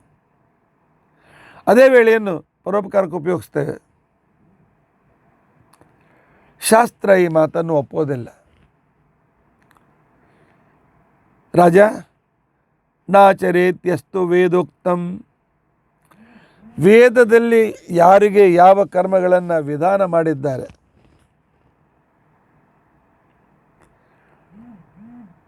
ಅದನ್ನು ಅರ್ಥ ಮಾಡಿಕೊಳ್ಳದೆ ಮೂರ್ಖನಾಗಿರ್ತಕ್ಕಂಥ ವ್ಯಕ್ತಿ ತನ್ನ ಮನಸ್ಸಿನಿಂದ ಮೊದಲೇದು ಅಜ್ಞ, ತಿಳಿದುಕೊಂಡಿಲ್ಲ, ಅದರ ಜೊತೆಗೆ ಜಿತೇಂದ್ರಿಯತ್ವ ಇಲ್ಲ, ಯಾವುದನ್ನು ಬಿಡಬೇಕು ಅಂತನೂ ತಯಾರಿಲ್ಲ ಒಂದು. ಆ ರೀತಿಯಾಗಿರ್ತಕ್ಕಂಥ ಅವನು ಮಾಡಿದರೆ ಅದು ವಿಕರ್ಮ ಅಂತ ಅನಿಸ್ಕೊಳ್ತದೆ, ವಿರುದ್ಧ ಕರ್ಮ ಅಂತ ಅನಿಸ್ಕೊಳ್ತದೆ, ಅಧರ್ಮ ಅಂತ ಅನಿಸ್ಕೊಳ್ತದೆ. ಅವನು ಮತ್ತೆಷ್ಟು ಅಧೋಗತಿಗೆ ಹೋಗ್ತಾನೆ ಹೊರತು ಆ ಕರ್ಮದಿಂದ ಇವನಿಗೆ ಮುಕ್ತಿ ಆಗೋದಿಲ್ಲ. ಅದಕ್ಕೆ ವೇದೋಕ್ತವಾಗಿರ್ತಕ್ಕಂಥವುಗಳನ್ನು ಕರ್ಮಗಳನ್ನು ಸರಿಯಾಗಿರ್ತಕ್ಕಂಥ ಗುರುಗಳಿಂದ ತಿಳಿದು ಅದಕ್ಕೋಸ್ಕರವೇ ಕರ್ಮ ಮಾಡತಕ್ಕಂಥ ಸಂದರ್ಭದಲ್ಲಿ ಮನುಷ್ಯನಾಗಿರ್ತಕ್ಕಂಥ ವ್ಯಕ್ತಿ ಬಹಳ ಯೋಗ್ಯ ಪುರೋಹಿತರನ್ನು ತಿಳಿದವರಂತ ಕರೆದುಕೊಂಡು ಮಾಡಿಸ್ಬೇಕು. ಇಲ್ಲ ಇವರು ಪರಿಚಿತರು, ಇಲ್ಲ ಇವರು ಸ್ವಲ್ಪ ಕಡಿಮೆ ದಕ್ಷಿಣೆ ತೆಗೆದುಕೊಳ್ತಾರೆ, ಇವರು ಬಂದರೆ ನಮ್ಮ ಮೇಲೆ ಮನೆಯಲ್ಲಿ ಊಟ ಮಾಡ್ತಾರೆ, ಗ್ಯಾಸ್ ಮೇಲೆ ಊಟ ಮಾಡಲಿಕ್ಕೆ ತಯಾರಿದ್ದಾರೆ, ಅವ್ರ ಕಡೆಯಿಂದ ಮಾಡಿಸಿದ್ರೆ ಬ್ರಾಹ್ಮಣ ಭೋಜನ ಆದರೂ ಆಗ್ತದೆ. ಇವೆಲ್ಲ ಇವತ್ತಿನ ದಿವಸದ ತರ್ಕಗಳಿಗೆ ಯಾವ ಆಶ್ರಯವೂ ಕೂಡ ಇಲ್ಲ. ಮೆಡಿಕಲ್ನಲ್ಲಿ ತರ್ಕಕ್ಕೆ ಬಹಳ ಮಹತ್ವ ಇಲ್ಲ. ಇಂಥ ಔಷಧಿಗೆ ಹೀಗೆ ವಿಶಿಷ್ಟವಾಗಿರ್ತಕ್ಕಂಥ ಪರೀಕ್ಷೆ ಮಾಡಿದ ನಂತರ ಕರಾರು ಹಕ್ಕಾಗಿ ಇಷ್ಟು ವೇಟ್ ಇದ್ದವರಿಗೆ ಇಷ್ಟೇ MG ಔಷಧ ಕೊಡಬೇಕು, ಇಷ್ಟು ವೇಟ್ ಇದ್ದವರಿಗೆ ಇಷ್ಟು ಕೊಡಬೇಕು, ಅದೇ ಆ್ಯಂಟಿಬಯೋಟಿಕ್. ಆದರೆ ಎಷ್ಟು, ಹೇಗೆ, ಯಾವ ಕ್ರಮದಲ್ಲಿ ಕೊಡಬೇಕು, ಡಾಕ್ಟರ್ ಹೇಳಿದ್ದನ್ನು ಪರಿಪಾಲನೆ ಮಾಡಲೇಬೇಕು. ನನ್ನ ಮನಸ್ಸಿಗೆ ಬಂದಂತೆ ನಮ್ಮ ಪರಿಚಿತ ಇದ್ದ, ಡಯಾಬಿಟೀಸ್, ಆದರೆ ಅವತ್ತು ಅಡುಗೆ ಭಾಳ ಚೆನ್ನಾಗಾಗಿತ್ತು. ಅವ್ರ ಮನೇಲಿ ಉತ್ಸವ ಇತ್ತು. ನನಗೆ ಹೇಳ್ದೆ ಇವತ್ತು ನಾನು ಎಲ್ಲ ತಿಂದುಬಿಡ್ತೀನಿ, ಬ್ಯಾಡೋ ಮಾರಾಯ ಅಂತ. ಇಲ್ಲ, ಡಯಾಬಿಟೀಸ್ ಡಬಲ್ ಡೋಸ್ ತೊಗೋತೀನಿ. ಬೇಡ ಅಂದರೂ ತೆಗೆದುಕೊಂಡ ಆ ನಂತರ ಅವನಿಗೆ ಸಂಪೂರ್ಣವಾಗಿ ಶುಗರ್ ಅತಿ ಲೋ ಆಗಿ ಇಮಿಡಿಯೇಟ್ಲಿ ಡಾಕ್ಟರ್ ಹತ್ರ ಕರೆದುಕೊಂಡು ಚಿಕಿತ್ಸೆ ಕೊಡಿಸ್ಬೇಕಾಯ್ತು. ನಮ್ಮ ಮನಸ್ಸಿಗೆ ಬಂದಂಥ ತರ್ಕದಿಂದ ಔಷಧಿ ತೆಗೆದುಕೊಳ್ಳಿಕ್ಕೆ ಬರೋದಿಲ್ಲ. ಡಾಕ್ಟರ್ ಹೇಳಿದ್ದನ್ನು ತಂತೋತಂತವಾಗಿ ಪರಿಪಾಲನೆ ಮಾಡಲೇಬೇಕು. ಅದೇ ರೀತಿಯಾಗಿ ಕರ್ಮಗಳನ್ನು ಮಾಡುವಾಗ ವೇದೋಕ್ತ ಕರ್ಮಗಳು ಮಾಡಬೇಕೇ ಹೊರತು ವೇದೋಕ್ತವಾಗದ ಕರ್ಮಗಳನ್ನು ಸರ್ವತಾ ಆಚರಿಸಬಾರದು. ಯಾವುದು ವೇದದಲ್ಲಿ ನಿಷೇಧ ಅಂತ ಹೇಳಿದ್ದಾರೆ, ನಿಷೇಧ ಅಷ್ಟೇ ಸೇರ್ತದೆ, ಅದು ಸೇರೋದಿಲ್ಲ. ಇದು ಯಾವುದೇ ರೀತಿಯಾಗಿರ್ತಕ್ಕಂಥ ವ್ಯಾವಹಾರಿಕ ಮಾತುಗಳು ಇಲ್ಲಿ ಲಾಗೂ ಆಗೋದಿಲ್ಲ. ಹಾಗಾದರೆ ಏನರ್ಥ? ಕರ್ಮ ಅಂದ್ರೇನು, ಅಕರ್ಮ ಅಂದ್ರೇನು, ವಿಕರ್ಮ ಅಂದ್ರೇನು? ಇದನ್ನು ಭಗವದ್ಗೀತೆಯಲ್ಲಿ ತಿಳಿಸಿ ಹೇಳಿದ್ದಾರೆ. ನಾವು ಮಾಡಲೇಬೇಕಾದ ಕರ್ಮಗಳು ಅಂತ ತಿಳ್ಕೊಂಡಂತಂದರೆ, ಯಾವ ವರ್ಣದಲ್ಲಿ ನಾನು ಜನ್ಮವನ್ನು ಪಡೆದಿದ್ದೇನೆ, ನಾನು ಯಾವ ಆಶ್ರಮದಲ್ಲಿದ್ದೇನೆ, ಅದಕ್ಕೆ ಅನುಸಾರವಾಗಿ ಶಾಸ್ತ್ರ ವಿಧಾನ ಮಾಡಿದ ಕರ್ಮಗಳನ್ನು ನಾನು ಮಾಡಲೇಬೇಕು. ಬ್ರಾಹ್ಮಣನಾಗಿ ನಾನು ಹುಟ್ಟಿದ್ದೇನೆ,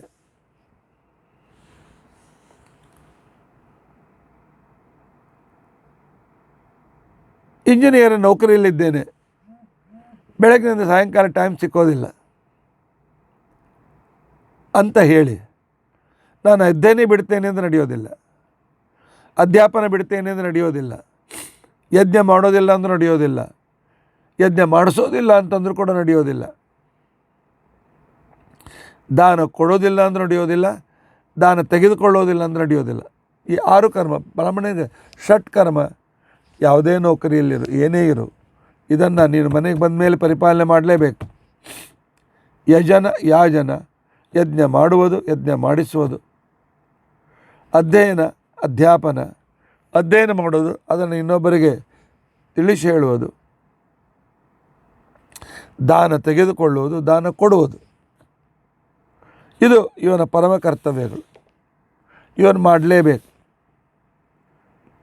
ಬ್ರಾಹ್ಮಣನ. ಇದನ್ನು ಬಿಟ್ಟು ನೀವು ಕಂಪನಿ ಬೇಕಾದಷ್ಟು ದುಡಿ, ಬೇಕಾದಷ್ಟು ಮಾಡು, ಬೇಕಾದಷ್ಟು ಹಣ ಗಳಿಸು, ನಾಳೆ ಒಯ್ದು ಹುಂಡಿಯಲ್ಲಿ ₹1,00,000 ಹಾಕು, ಏನೂ ಪ್ರಯೋಜನ ಆಗೋದಿಲ್ಲ. ನೀನು ಯಾವ ವರ್ಣದಲ್ಲಿ ಕರ್ಮ ಹೇಳಿದ್ರೆ ಅದನ್ನು ಮಾಡಲೇಬೇಕು. ನೌಕರಿ ಬೇರೆ ಇರ್ಬೋದು ನಿಂದು, ಆದರೆ ನೀನು ಈ ಕರ್ಮಗಳನ್ನು ಬಿಡಲಿಕ್ಕಿಲ್ಲ. ಇಲ್ಲ, ಬ್ರಾಹ್ಮಣನಾಗಿ ಉಳಿಯೋದಿಲ್ಲ. ಬ್ರಾಹ್ಮಣನಾಗಿ ಉಳಿಯೋದಿಲ್ಲ ಅದರ ಅರ್ಥ ನರಕಕ್ಕೆ ಹೋಗ್ತೇನೆ ಅಂತ ಅರ್ಥ. ಬೇರೆ ಅಲ್ಟರ್ನೇಟಿವ್ ಇಲ್ಲ. ಪ್ರತಿಯೊಬ್ಬ ವ್ಯಕ್ತಿ ಅಧ್ಯಯನ ಅಧ್ಯಾಪನ, ಯಜನ ಯಾಜನ, ಆ ನಂತರ ದಾನ ಪ್ರತಿಗ್ರಹ ಮಾಡಲೇಬೇಕು. ದಾನ ತೆಗೆದುಕೊಳ್ಬೇಕು, ದಾನ ಕೊಡಬೇಕು. ಒಬ್ಬ ಕ್ಷತ್ರಿಯನ ಮನೆಯಲ್ಲಿ ಹುಟ್ಟಿದ್ದಾನೆ.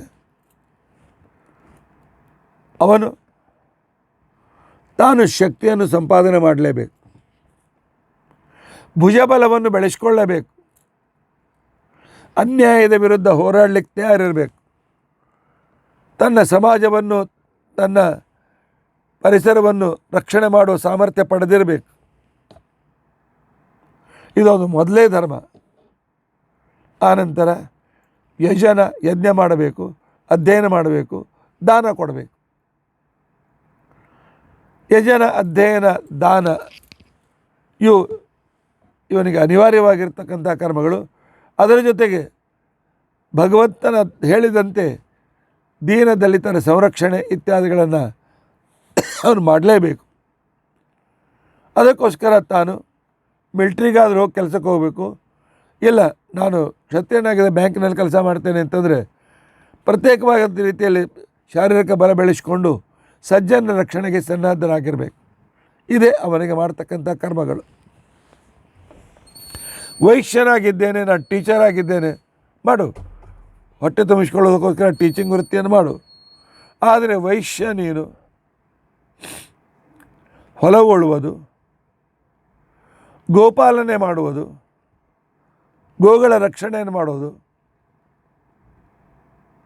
ಆನಂತರ ಲೇವಾದೇವಿ ವ್ಯವಹಾರವನ್ನು ಮಾಡೋದು, ಇದು ನಿನ್ನ ಧರ್ಮಗಳು. ಟೀಚರ್ ಆಗಿದ್ದು ಹೊಟ್ಟೆ ತುಂಬಿಸ್ಕೊಳ್ಳೋ ಉಪಾಯ ಅದು ಧರ್ಮದಲ್ಲಿ ಬರೋದೇ ಇಲ್ಲ. ಮತ್ತು ನೌಕರಿ ಮಾಡುವಾಗ ಆ ಧರ್ಮ ಸರಿಯಾಗಿ ಪರಿಪಾಲನೆ ಮಾಡಲೇಬೇಕು. ಸಂಬಳ ತೆಗೆದುಕೊಳ್ತೇನೆ ಅಂತಂದರೆ ಆ ಡ್ಯೂಟಿ ಸರಿಯಾಗಿ ಮಾಡಲೇಬೇಕು. ಆದರೆ ಮನೆಗೆ ಬಂದ ಮೇಲೆ ವೈಶ್ಯನಿಗೆ ಹೇಳ್ತಕ್ಕಂಥ ಕೃಷಿ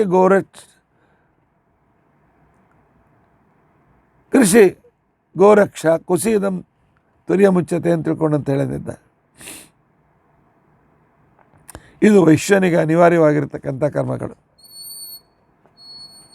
ಆನಂತರ ಶೂದ್ರನಾಗಿರ್ತಕ್ಕಂಥವನು, ಅವನು ಪ್ರೊಫೆಸರ್ ಆಗಿರಲಿ, ಡಾಕ್ಟರ್ ಆಗಿರಲಿ, ಈಗ ವೃತ್ತಿಗೋಸ್ಕರ ಏನು ಬೇಕಾದ ಎಲ್ಲರೂ ಕಲಿತಾರೆ, ಅವಶ್ಯವಾಗಿ ಮಾಡಲಿ, ಬೇಡ ಅಂತ ಅನ್ನೋದಿಲ್ಲ. ಆದರೆ ಮೊದಲಿನ 3 ವರ್ಣದವರಿಗೆ ಬೇಕಾಗಿರ್ತಕ್ಕಂಥ ಅನುಕೂಲತೆಗೋಸ್ಕರ ತಾನು ಸ್ವಲ್ಪ ವೇಳೆಯನ್ನು ತೆಗಿಲೇಬೇಕು. ಅವರಿಗೆ ಬೇಕಾದ ಅನುಕೂಲತೆಯನ್ನು ಮಾಡಿಕೊಡಲೇಬೇಕು. ಅದು ದೇವರ ಸೇವೆ. ಇದು ಕರ್ಮ ಅಂತ ಅನಿಸ್ಕೊಳ್ತದೆ. ಇನ್ನು ಅಕರ್ಮ ಅಂತ ಅನಿಸ್ಕೊಳ್ತದೆ. ನಾನು ಬ್ರಾಹ್ಮಣನಾಗಿ ಕೃಷಿ ಮಾಡಿದರೆ, ಬ್ರಾಹ್ಮಣನಾಗಿ ನಾನು ವ್ಯಾಪಾರ ಲೇವಾದೇವಿ ವ್ಯವಹಾರ ಮಾಡಿದರೆ, ಬ್ರಾಹ್ಮಣನಾಗಿ ನಾನು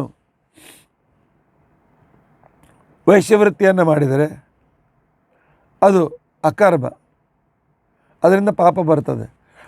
ಅದು ಕರ್ಮ ಯಾರಿಗೆ? ವೈಶ್ಯನಿಗೆ ಕರ್ಮ, ನಿನಗೆ ಅದು ಅಕರ್ಮ.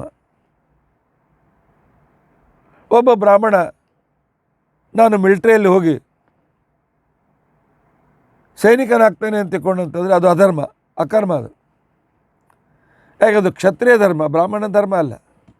ಬ್ರಾಹ್ಮಣ ಧರ್ಮ ಯಜ್ಞ ಮಾಡಿಸೋದು, ಯಜ್ಞ ಮಾಡೋದು ಇತ್ಯಾದಿ. ಅದು ಕ್ಷತ್ರಿಯನಿಗೆ ಕರ್ಮವಾಗಿದ್ದರೂ ಕೂಡ ಅದು ನಿನಗೆ ಅಕರ್ಮ. ಅದನ್ನು ನೀನು ಮಾಡಿದರೆ ಪಾಪಕ್ಕೊಳಗಾಗ್ತದೆ. ಅದಕ್ಕೆ ದ್ರೋಣಾಚಾರ್ಯರು, ಅಶ್ವತ್ಥಾಮಾಚಾರ್ಯರು ಪರಮಾತ್ಮ ಅನುಗ್ರಹದಿಂದ ಕಿಂಚಿತ್ ವೇಳೆಯಲ್ಲಿ ವಂಚಿತರಾಗಬೇಕಾಯಿತು.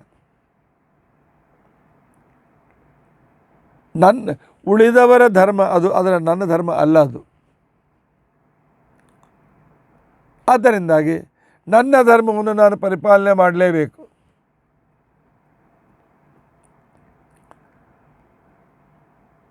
ಕರ್ಮ ಅಕರ್ಮ. ಇನ್ನು ವಿಕರ್ಮ ಎಲ್ಲರಿಗೂ ನಿಷಿದ್ಧವಾಗಿರ್ತಕ್ಕಂಥವುಗಳು. ಕಳ್ಳತನ ಇದು ವಿಕರ್ಮ, ಯಾರೂ ಮಾಡಬಾರ್ದು, ಯಾವ ವರ್ಣದವರು ಮಾಡಬಾರ್ದು. ಸುಳ್ಳು ಹೇಳಿ ಮೋಸ ಮಾಡುವುದು, ಪಿತೃದ್ರೋಹ, ತಂದೆ ತಾಯಿಗಳಿಗೆ ದ್ರೋಹ ಮಾಡುವುದು, ಅವರ ಮನಸ್ಸನ್ನು ನೋಯಿಸುವುದು. ಆನಂತರ ಗುರುದ್ರೋಹ, ಗುರುಗಳ ಆಜ್ಞೆಯನ್ನು ಮೀರುವುದು, ತಂದೆ ತಾಯಿಗಳ ಆಜ್ಞೆಗಳನ್ನು ಮೀರುವುದು, ನಮಗಿಂತ ಹಿರಿಯರಾಗಿರ್ತಕ್ಕಂಥವ್ರಿಗೆ ಅಪಮಾನ ಮಾಡುವುದು, ಇನ್ನೊಬ್ಬರನ್ನು ಕೊಲ್ಲುವುದು, ಇವೆಲ್ಲ ಎಲ್ಲರಿಗೂ ನಿಷಿದ್ಧವಾದಂಥ ಇವೆಲ್ಲ ವಿಕರ್ಮಗಳು ಅಂತ ಅನಿಸ್ಕೊಳ್ತವೆ. ವಿಕರ್ಮ ಸರ್ವಥಾ ಬಿಡಬೇಕು, ಅಕರ್ಮ ಅದನ್ನು ಸರ್ವಥಾ ಬಿಡಬೇಕು. ಉಪಜೀವಕ ಅಂತ ಮಾಡ್ತಾ ಇದ್ದರೆ ಅದು ಉಪಜೀವಕಕ್ಕೆ ಮಾತ್ರ ಸೀಮಿತ. ಮನೆಗೆ ಬಂದ ಮೇಲೆ ತಾನು ತನ್ನ ಧರ್ಮವನ್ನು ಪರಿಪಾಲನೆ ಮಾಡಲೇಬೇಕು. ಯಾಕೆ ಎಷ್ಟೋ ಜನ ಅನಿವಾರ್ಯವಾಗಿ ಇವತ್ತು ಬ್ರಾಹ್ಮಣರು ಬಿಸ್ನೆಸ್ ಮಾಡ್ತಾ ಇದ್ದಾರೆ. ಆದರೆ ಮನೆಗೆ ಬಂದ ಮೇಲೆ ಅಧ್ಯಯನ, ಅಧ್ಯಾಪನ, ಯಜನ, ಯಾಜನ, ದಾನ, ಪ್ರತಿಗ್ರಹ ಇವು ಅನಿವಾರ್ಯವಾಗಿರ್ತಕ್ಕಂಥವುಗಳು. ಆದ್ದರಿಂದಾಗಿ ವೇದದ ಉದ್ದೇಶವಾಗಲಿ, ಕರ್ಮಗಳ ಉದ್ದೇಶವಾಗಲಿ ಭಗವಂತನ ಪ್ರಾಪ್ತಿಯೇ ಮುಖ್ಯವಾಗಿರ್ತಕ್ಕಂಥ ಉದ್ದೇಶ. ನಾವು ಮಾಡ್ತಕ್ಕಂಥ ವರ್ಣಾಶ್ರಮೋಚಿತವಾದಂಥ ಧರ್ಮಗಳು ಇದು ಪರಮಾತ್ಮನ ಪ್ರೀತಿಗೆ ಕಾರಣೀಭೂತವಾಗಿ ಭಗವಂತ ಅನುಗ್ರಹಕ್ಕೆ ಕಾರಣವಾಗುತ್ತವೆ. ಭಗವಂತ ಅನುಗ್ರಹಕ್ಕೆ ಕಾರಣವಾಗಿರ್ತಕ್ಕಂಥ ಈ ಕರ್ಮಗಳು ಅಂತೇನಿವೆ, ಇವುಗಳನ್ನು ನಮ್ಮ ಜೀವನದಲ್ಲಿ ನಾವು ಆಚರಿಸಲೇಬೇಕು, ಬೇರೆ ದಾರಿ ಇಲ್ಲ. ಆದರೆ ಮಾಡುವಾಗ ಮನುಷ್ಯನಾಗಿರ್ತಕ್ಕಂಥ ವ್ಯಕ್ತಿ ನಿಷ್ಕಾಮದಿಂದ ಕರ್ಮವನ್ನು ಮಾಡಬೇಕು.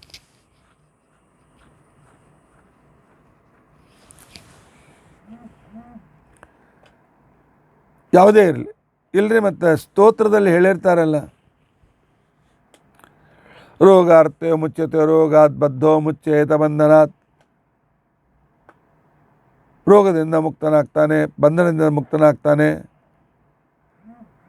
ನಿಷ್ಕಾಮ ಕರ್ಮ ಮಾಡು ಅಂತಂತೀರಿ. ಸ್ತೋತ್ರ ಹೇಳುವಾಗ ನಿಷ್ಕಾಮನೆಯಿಂದ ಮಾಡಬೇಕೆ, ಸಕಾಮನೆಯಿಂದ ಮಾಡಬೇಕೆ? ಅಪ್ಪಣ್ಣಾಚಾರ್ಯರು ಕೂಡ ಹೇಳ್ತಾರೆ ರಾಘವೇಂದ್ರ ಸ್ತೋತ್ರದಲ್ಲಿ, ಅಷ್ಟೋತ್ರ ಶತಂ ಜಪೇತ್ ಭೂತ ಪ್ರೇತ ಪಿಶಾಚಾದಿ ಬಾಧಾ ತಸ್ಯ ನ ಜಾಯತೆ ಪಂಗು ಕಂಜ. ಅವನು ವಿಶೇಷವಾದ ರೀತಿಯಲ್ಲಿ ಕೈಕಾಲುಗಳುಳ್ಳವನಾಗಿ ನಡೀಲಿಕ್ಕೆ ಪ್ರಾರಂಭ ಮಾಡ್ತಾನೆ, ಮೂಕ ಪ್ರವಚನಕಾರ ಮಾಡ್ತಾನೆ. ಈ ಸ್ತೋತ್ರ ಫಲಗಳು. ನಿಷ್ಕಾಮ ಕರ್ಮ ಮಾಡು ಅಂತ ಹೇಳ್ತೀರಿ, ಆದರೆ ಪ್ರತಿಯೊಂದು ಸ್ತೋತ್ರದಲ್ಲಿ ಪ್ರತಿಯೊಂದು ಕರ್ಮದಲ್ಲಿ ಧನ್ವಂತರಿ ಯಜ್ಞವನ್ನು ಮಾಡಿ ರೋಗಗಳ ನಿವೃತ್ತಿ ಆಗ್ತದೆ. ಇವೆಲ್ಲ ಮತ್ತೆ ಹೇಳಿದ್ದ್ಯಾಕೆ? ಅದನ್ನು ಬಯಸಬಾರದು ಅಂತಿಕೊಂಡಂತಿದ್ದರೆ ಸಕಾಮ ಕರ್ಮ ಬಂಧನಕ್ಕೆ ಕಾರಣವಾಗ್ತವೆ, ನಿಷ್ಕಾಮ ಕರ್ಮ ಮುಕ್ತಿಗೆ ಕಾರಣವಾಗ್ತದೆ. ಆದರೆ ಕರ್ಮ ಒಂದೇ, ಅದರಲ್ಲಿರ್ತಕ್ಕಂಥ ಕಾನ್ಸೆಪ್ಟ್, ಅಲ್ಲಿರ್ತಕ್ಕಂಥ ಅನುಸಂಧಾನ ಬೇರೆ. ಹಾಗಾದರೆ ಕರ್ಮಗಳನ್ನು, ಅದು ಫಲಗಳನ್ನು ಯಾಕೆ ಹೇಳಿದರು? ಫಲಸ್ತುತಿ ಯಾಕೆ ಹೇಳಿದರು? ಇದಕ್ಕೆ ಒಂದೇ ಒಂದು ಉದ್ದೇಶ, ನೈಷ್ಕರ್ಮ್ಯಂ ಲಭತೆ ಸಿದ್ಧಿಂ ರೋಚನಾರ್ಥಂ ಫಲಶ್ರುತಿ. ಭಾಳ ಅದ್ಭುತವಾಗಿರ್ತಕ್ಕಂಥ ವಿಚಾರವನ್ನು ಹೇಳ್ತಾರೆ. ರೋಚನಾರ್ಥಂ ಫಲಶ್ರುತಿ. ಸಣ್ಣ ಮಕ್ಕಳಿಗೆ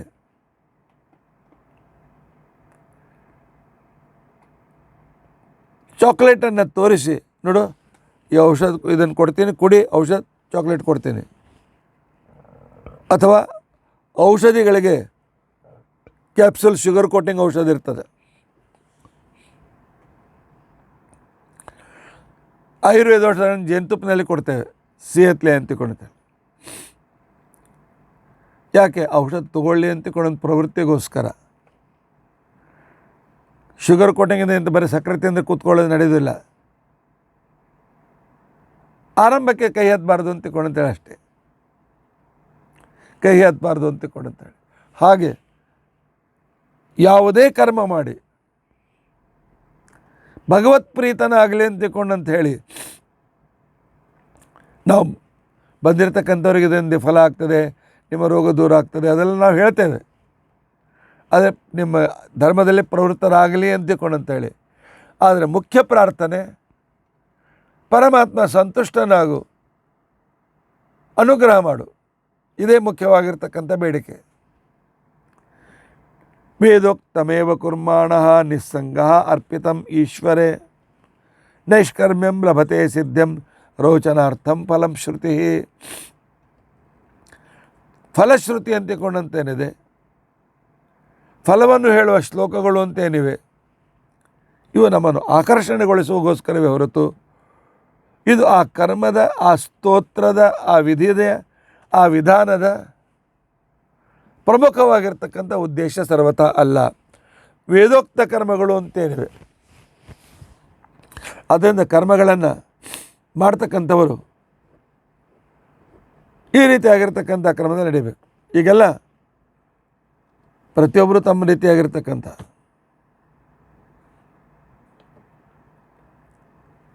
ಮೊನ್ನೆ ಯಾರೋ ಬಂದಿದ್ದರು, ಹೇಳಿದ್ರು, ಆಚಾರ್ಯ ನಮಗೆ ಗಣಪತಿ ಸತ್ಯನಾರಾಯಣ ಪೂಜೆ ಮಾಡಬೇಕಾಗಿದೆ ಅಂತ. ನಾ ಕೇಳಿದೆ, ಗಣಪತಿ ಸತ್ಯನಾರಾಯಣ ಪೂಜೆ ಯಾವುದಪ್ಪ ಅಂದ್ಗಳು? ಇಲ್ಲಿ ನಮ್ಮಲ್ಲಿ ಗಣಪತಿ ಸತ್ಯನಾರಾಯಣ ಪೂಜೆ ಅಂತ ಪ್ರಿಂಟ್ ಆಗಿದೆ ಅಂತ. ಗಣಪತಿ ಪೂಜೆಗೆ ಸತ್ಯನಾರಾಯಣ ಪೂಜೆ ಅಂತ ಹೆಸರಿಟ್ಬಿಟ್ಟಿದೆ.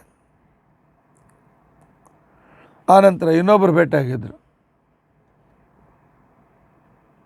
ಏನ್ರಿ ಸಾಯಿ ಲಕ್ಷ್ಮೀ ಪೂಜೆ ಮಾಡಿಸ್ತಾರೇನ್ರಿ ಆಚಾರ್ಯ ಅಂತಕೊಂಡಂತೇಳಿ. ಯಾವನೋ ಒಬ್ಬತ್ತು ಪುಸ್ತಕ ಬರೆದ, ಲಕ್ಷ್ಮೀ ಸಹಿತವಾಗಿ ಆ ಸಾಯಿಬಾಬಾನ ಪೂಜೆ ಮಾಡಬೇಕು ಅಂತಕೊಂಡಂತೆ.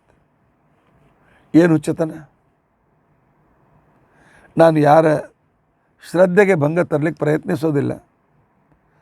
ತಪ್ಪೇನಂತ ಹೇಳಬೇಕಾಗ್ತದೆ. ಇವತ್ತಿನ ದಿವಸ ಏನು ಸಾಯಿಬಾಬಾ ಇತ್ಯಾದಿಗಳ ರೀತಿಯಿಂದ ಏನು ಪ್ರವೃತ್ತಿ ಪ್ರಾರಂಭ ಆಗಿದೆ, ಇದರ ಹಿಂದೆ ಇರತಕ್ಕಂಥದ್ದು ನಮ್ಮ ಭಾರತೀಯ ದೇವಿ ದೇವತೆಗಳ ವೇದೋಕ್ತವಾದ ಕರ್ಮಗಳನ್ನು ನಾಶಪಡಿಸಬೇಕು ಅಂತ ತಿಳ್ಕೊಂಡಂತ ಹೇಳಿ ಅತ್ಯಂತ ವ್ಯವಸ್ಥಾಪೂರ್ವಕವಾಗಿ ಮಾಡಿರ್ತಕ್ಕಂಥ ಒಂದು ಷಡ್ಯಂತ್ರ ಇದು. ಇವತ್ತು ಜನರು ತಮ್ಮ ಮನೆಯ ಲಕ್ಷ್ಮೀ ಪೂಜೆ ಬಿಟ್ಟುಬಿಟ್ಟಿದ್ದಾರೆ.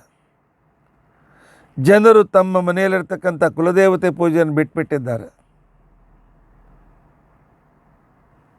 ಆ ಬಾಬಾನಿಂದ ಹೊರಟಿದ್ದಾರೆ. ಆ ಗುಡಿಗಳಿಗೆ ಮೇಲೇನು ಮಾಡಿದ್ದಾರೆ, ಅಖಿಲ ಕೋಟಿ ಬ್ರಹ್ಮಾಂಡ ನಾಯಕ ದೇವದೇವೋತ್ತಮ ಬಾಬಾ ಪ್ರಸನ್ನ. ಆ ವ್ಯಕ್ತಿ ಯಾರು? ಆ ವ್ಯಕ್ತಿ ಹಿಂದೂನೂ ಅಲ್ಲ, ಬ್ರಾಹ್ಮಣನಂತೂ ಅಲ್ಲವೇ ಅಲ್ಲ. ಅವನಿಗೆ ಒಂದು ವೇಷ ಹಾಕಿ ಅದನ್ನು ಕೆಲವರಿಂದ ಪ್ರಚಾರವನ್ನು ಮಾಡಿಸಿ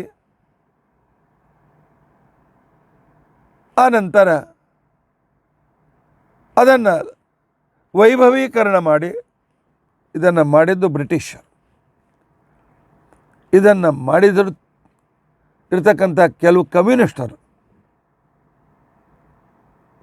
ಆನಂತರ ಆಂಧ್ರ ಪ್ರದೇಶದಲ್ಲಿ ಒಬ್ಬ ಬಾಬಾ ಹುಟ್ಟಿದ. ಆಮೇಲೆ ಆದರೆ ಒಬ್ಬ ಸತ್ತದ್ದು ಕ್ಯಾನ್ಸರ್ನಿಂದ, ಇನ್ನೊಬ್ಬ ಸತ್ತದ್ದು ಅತಿಸಾರದಿಂದ. ಹಾಗಾದರೆ ದೇವರೇ ಇವರನ್ನು ದೇವರನ್ನು ಪೂಜೆ ಮಾಡಬೇಕೆ? ತಿಳಿದುಕೊಂಡು ಪೂಜೆ ಮಾಡಬೇಕು. ಇದೇ ಅಜ್ಞಾತ ಅಂತ ತಿಳ್ಕೊಂಡು ತನ್ನ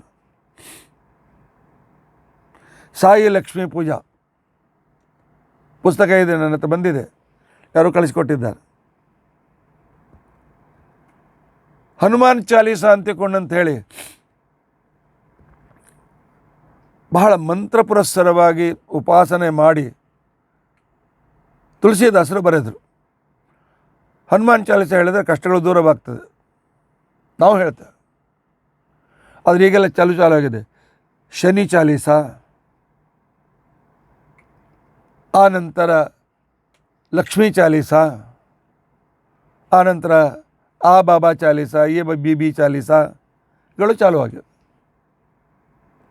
ಹಿಂದೂ ಧರ್ಮವನ್ನು ನಾಶಪಡಿಸಬೇಕು ಅಂತ ತಿಳ್ಕೊಂಡಂತೇಳಿ ಹೊರಟಿರ್ತಕ್ಕಂಥ ಇವೆಲ್ಲ ಷಡ್ಯಂತ್ರಗಳು, ಜನರಿಗೆ ಮೋಸ ಮಾಡ್ತಕ್ಕಂಥ ಷಡ್ಯಂತ್ರಗಳು.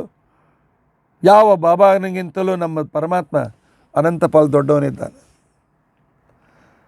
ನಮ್ಮ ಹನುಮಂತ ದೇವರಿಗೆ ಶಕ್ತಿ ಇಲ್ವೇ? ನಮ್ಮ ರುದ್ರದೇವರಿಗೆ ರೋಗ ನಿವಾರಣೆ ಶಕ್ತಿ ಇಲ್ವೇ? ಯಾಕೆ ಆ ಬಾಬಾನಿಂದ ಹೋಗಬೇಕು? ಹಾಗೆ ನೀವು ರಾಯರಿಂದ ಹೋಗ್ತೀರಿ, ಅದನ್ನು ರಾಯರ ಸರ್ವೋತ್ತಮ ಅನ್ಯ ಅಂತ ನಾವು ಅನ್ನೋದಿಲ್ಲ. ಯಾವ ರಾಯರ ಮಠದ ಮೇಲೆ ಅಖಿಲ ಕೋಟಿ ಬ್ರಹ್ಮಾಂಡ ನಾಯಕ ದೇವದೇವೋತ್ತಮ ಅಂತೇಳಿ ಬರೆದಿಲ್ಲ. ಇವರು ಪರಮಾತ್ಮನ ಭಕ್ತರು. ಇವರ ಹತ್ರ ಹೋದರೆ ಅವರು ವಿಷ್ಣು ಭಕ್ತಿಯನ್ನು ಕೊಟ್ಟು ನಮಗೆ ಅನುಗ್ರಹ ಮಾಡ್ತಾರೆ ಅನ್ನೋ ಉದ್ದೇಶದಿಂದ ನಾವು ಎಲ್ಲ ಗುರುಗಳನ್ನು ಪೂಜೆ ಮಾಡ್ತೇವೆ. ಆದರೆ ಇವರು ಯಾರೂ ನಾನು ದೇವರು ಅಂತ ಹೇಳ್ಕೊಳ್ಳಿಲ್ಲ. ಅದನ್ನು ನೆನಪಿಟ್ಕೊಳ್ಳಿ. ಸಾಯಿ ಗಣಪತಿ, ಸಾಯಿ ಸರಸ್ವತಿ, ಸಾಯಿ ಲಕ್ಷ್ಮಿ, ಏನು ಸಾಯಿ ನಿಜವಾಗಿಯೂ ಸಾಯಿ ಶಬ್ದ ಇದು ಸ್ವಾಮಿ ಅನ್ನುವ ಶಬ್ದದಿಂದ ಸ್ವಾಮಿ ಹೋಗಿ ಸಾಯಿ ಅಂತಾಯಿತು, ಸಾಯಿ ಹೋಗಿ ಸಾಯಿ ಅಂತಾಯಿತು. ಆದರೆ ಇದೆಲ್ಲವೂ ನಿಷಿದ್ಧವಾಗಿರ್ತಕ್ಕಂತಹ ಕರ್ಮಗಳು. ವೇದೋಕ್ತ ಕರ್ಮಗಳಷ್ಟೇ ನಮ್ಮನ್ನು ನರಕವನಿಂದ ದೂರ ಮಾಡ್ತದೆ, ಸಂಸಾರದಿಂದ ದೂರ ಮಾಡ್ತದೆ. ಇದನ್ನು ಗಟ್ಟಿಯಾಗಿ ಇಟ್ಟುಕೊಳ್ಳಲೇಬೇಕು.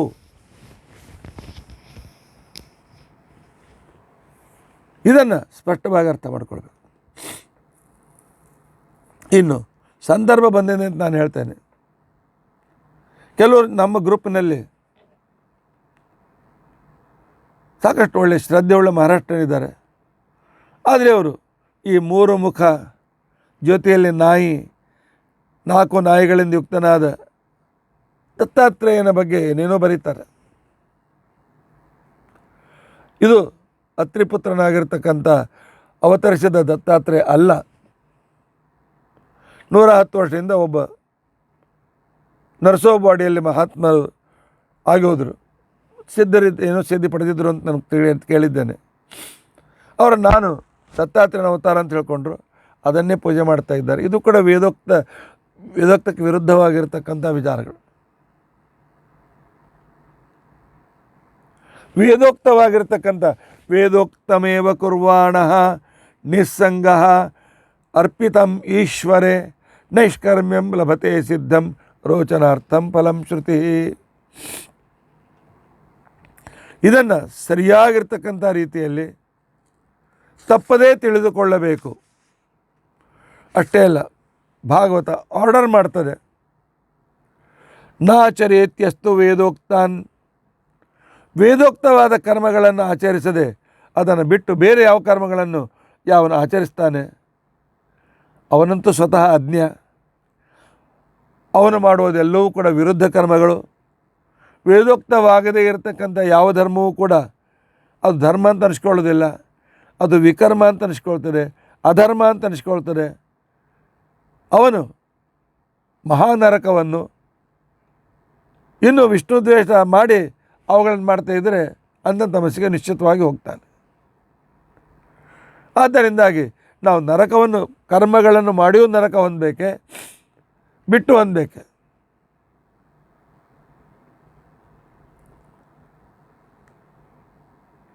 ಆದ್ದರಿಂದಾಗಿ ಮನುಷ್ಯನಾಗಿರ್ತಕ್ಕಂಥ ವ್ಯಕ್ತಿ ವೇದೋಕ್ತವಾಗಿರ್ತಕ್ಕಂಥ ವ್ಯಕ್ತಿಗಳನ್ನೇ ನಂಬಬೇಕೇ ಹೊರತು ವೇದೋಕ್ತವಾದ ಕ್ರಮದಲ್ಲಿಯೇ ಇರ್ತಕ್ಕಂಥ ರೀತಿಯಲ್ಲಿ ಕರ್ಮಗಳನ್ನು ಮಾಡಬೇಕು ಹೊರತು ಅದನ್ನು ಬಿಟ್ಟು ಮಾಡಲಿಕ್ಕೆ ಬರೋದಿಲ್ಲ. ವೇದೋಕ್ತ ಕರ್ಮ ಮಾಡಿದರೆ ಅವನಿಗಾಗುವ ಲಾಭಗಳು ಅಂತಿಕೊಂಡಂತಂದರೆ ಯ ಆಶು ಹೃದಯ ಗ್ರಂಥ್ಯಂ ನಿರ್ಜಿಹೀರ್ಷು ಪರಾತ್ಮನಃ, ಯಾವ ವ್ಯಕ್ತಿ ತಾನು ಸಂಸಾರದಿಂದ ಮುಕ್ತನಾಗಿ ಶಾಶ್ವತವಾಗಿರ್ತಕ್ಕಂಥ ಮೋಕ್ಷವನ್ನು ಪಡೆಯಬೇಕು, ಅಪರೋಕ್ಷ ಜ್ಞಾನ ಸಿಗಬೇಕು ಅಂತಿಕೊಂಡಂತೇಳಿ ಯಾವನಿಗೆ ಇಚ್ಛೆ ಇದೆಯೋ ಆ ವ್ಯಕ್ತಿ ವಿಧಿನ ಉಪಚರೇತ್, ವೇದೋಕ್ತವಾಗಿರ್ತಕ್ಕಂಥ ವಿಚಾರಗಳನ್ನು ನಮ್ಮಲ್ಲಿ ಅನೇಕ ರೀತಿಯಾಗಿರ್ತಕ್ಕಂಥ ತಂತ್ರ ಗ್ರಂಥಗಳು, ತಂತ್ರಸಾರ, ಪಂಚರಾತ್ರ ಇತ್ಯಾದಿ ಅನೇಕ ಗ್ರಂಥಗಳಲ್ಲಿ ವೇದೋಕ್ತವಾಗಿರ್ತಕ್ಕಂಥ ಕರ್ಮಗಳ ವಿವರಣೆ ವಿಸ್ತೃತವಾಗಿ ಬಂದಿದೆ. ವಿಧಿನ ಉಪಚರೇತ್ ದೇವಂ ತಂತ್ರೋಕ್ತೇನ ಚ ಕೇಶವಂ. ತಂತ್ರ ಅಂತಂತಂದರೆ ಪೂಜಾ ವಿಧಾನ, ಯಜ್ಞಗಳ ವಿಧಾನ, ದೇವಾಲಯವನ್ನು ಕಟ್ಟುವ ವಿಧಾನ, ದೇವಾಲಯದಲ್ಲಿ ದೇವರನ್ನು ಅರ್ಚನೆ ಮಾಡುವ ವಿಧಾನ, ಇವುಗಳಿಗೆ ತಂತ್ರಶಾಸ್ತ್ರ ಅಂತ ಕರೀತಾರೆ. ಇನ್ನು ಈ ತಂತ್ರದ ಹೆಸರಿನಿಂದ ವಿಕೃತ ತಂತ್ರ ಬೆಳೆದು ಬಂದಿದೆ. ಅದ ಕಡೆ ಹೋಗಲು ವೇದೋಕ್ತ ತಂತ್ರ, ವೈಷ್ಣವ ತಂತ್ರಗಳನ್ನೇ ನಾವು ಇಲ್ಲದ ಅತೀ ವಿಕೃತವಾಗಿರ್ತಕ್ಕಂಥ ತಂತ್ರಶಾಸ್ತ್ರವು ಬೆಳೆದು ಬಂದಿದೆ. ಅದು ನಮಗೇನು ಸಂಬಂಧ ಇಲ್ಲ. ಅದಕ್ಕೋಸ್ಕರ ಹೇಳಿದರು ತಂತ್ರೋಕ್ತೇನ ಚ ಕೇಶವಂ. ನಾರದ ಪಂಚರಾತ್ರ ಮತ್ತು ತಂತ್ರಸಾರ ಇತ್ಯಾದಿ ಗ್ರಂಥಗಳಿಂದ ಮುಖಾಂತರವೇ ಭಗವಂತನನ್ನು ವಿಶಿಷ್ಟ ರೀತಿಯಿಂದ ಪೂಜೆ ಮಾಡಲೇಬೇಕು. ಅದಕ್ಕೋಸ್ಕರ ಆದರೆ ತಂತ್ರಶಾಸ್ತ್ರ ಅಭ್ಯಾಸ ಮಾಡಬೇಕಂತ ವ್ಯಕ್ತಿಗಳು ಭಾಳ ಕಷ್ಟಪಟ್ಟು ಅಭ್ಯಾಸ ಮಾಡಬೇಕಾಗ್ತದೆ. ಸೂಕ್ಷ್ಮ ವಿಷಯಗಳನ್ನು ತಿಳಿದುಕೊಳ್ಳಬೇಕಾಗ್ತದೆ. ಅದಕ್ಕೋಸ್ಕರ ಏನು ಮಾಡಬೇಕು ಹಾಗಾದರೆ? ಲಬ್ಧ್ವಾ ಚ ಅವ್ಯಗ್ರಂ ಆಚಾರ್ಯಂ ತೇನ ಸಂದರ್ಶಿತಾಗಮಃ ಮಹಾಪುರುಷಮಭ್ಯರ್ಚೇತ್ ಮೂರ್ತ್ಯಾಭಿಮತಮಾತ್ಮನಃ. ಅಭ್ಯರ್ಚೇನ್ ಅಭಿಮತಂ ಆತ್ಮನಃ, ಮೂರ್ತ್ಯ ಅಭಿಮತಂ ಆತ್ಮನಃ. ಅದಕ್ಕೋಸ್ಕರ ಧರ್ಮಶಾಸ್ತ್ರವನ್ನು ತಂತ್ರಶಾಸ್ತ್ರವನ್ನು ಅಭ್ಯಾಸ ಮಾಡಿರ್ತಕ್ಕಂಥ ಗುರುಗಳ ಹತ್ರ ಹೋಗಿ ಶಿಷ್ಯನಾಗಬೇಕು. ಶಿಷ್ಯನಾಗಿ ಅವರು ಯಾವ ರೀತಿಯಿಂದ ನಿನಗೆ ಮಂತ್ರೋಪದೇಶ ಕೊಡ್ತಾರೆ, ಅವರು ಯಾವ ರೀತಿಯಿಂದ ಮಾರ್ಗದರ್ಶನ ಮಾಡ್ತಾರೆ, ಪ್ರಮಾಣ ಸಹಿತವಾಗಿ ಯಾವುದೇ ರೀತಿಯಾಗಿರ್ತಕ್ಕಂಥ ಮಾರ್ಗದರ್ಶನ ಮಾಡ್ತಾರೆ. ಆ ಮಾರ್ಗದರ್ಶನದಿಂದ ಅವರು ಹೇಳಿದ ಪ್ರತಿಮೆಯಲ್ಲಿ ಯಾವ್ದು ಬೇಕಾದ ಪ್ರತಿಮೆ ಯಾರು ಬೇಕಾದರೂ ಪೂಜೆ ಮಾಡಲಿಕ್ಕೆ ಬರೋದಿಲ್ಲ. ಅವರು ಹೇಳಿದ ಪ್ರತಿಮೆಯಲ್ಲಿಯೇ ಮಹಾಪುರುಷಂ ಅಭ್ಯರ್ಚೇತ್, ಶ್ರೀಹರಿಯನ್ನು ಪರಮಾತ್ಮನನ್ನು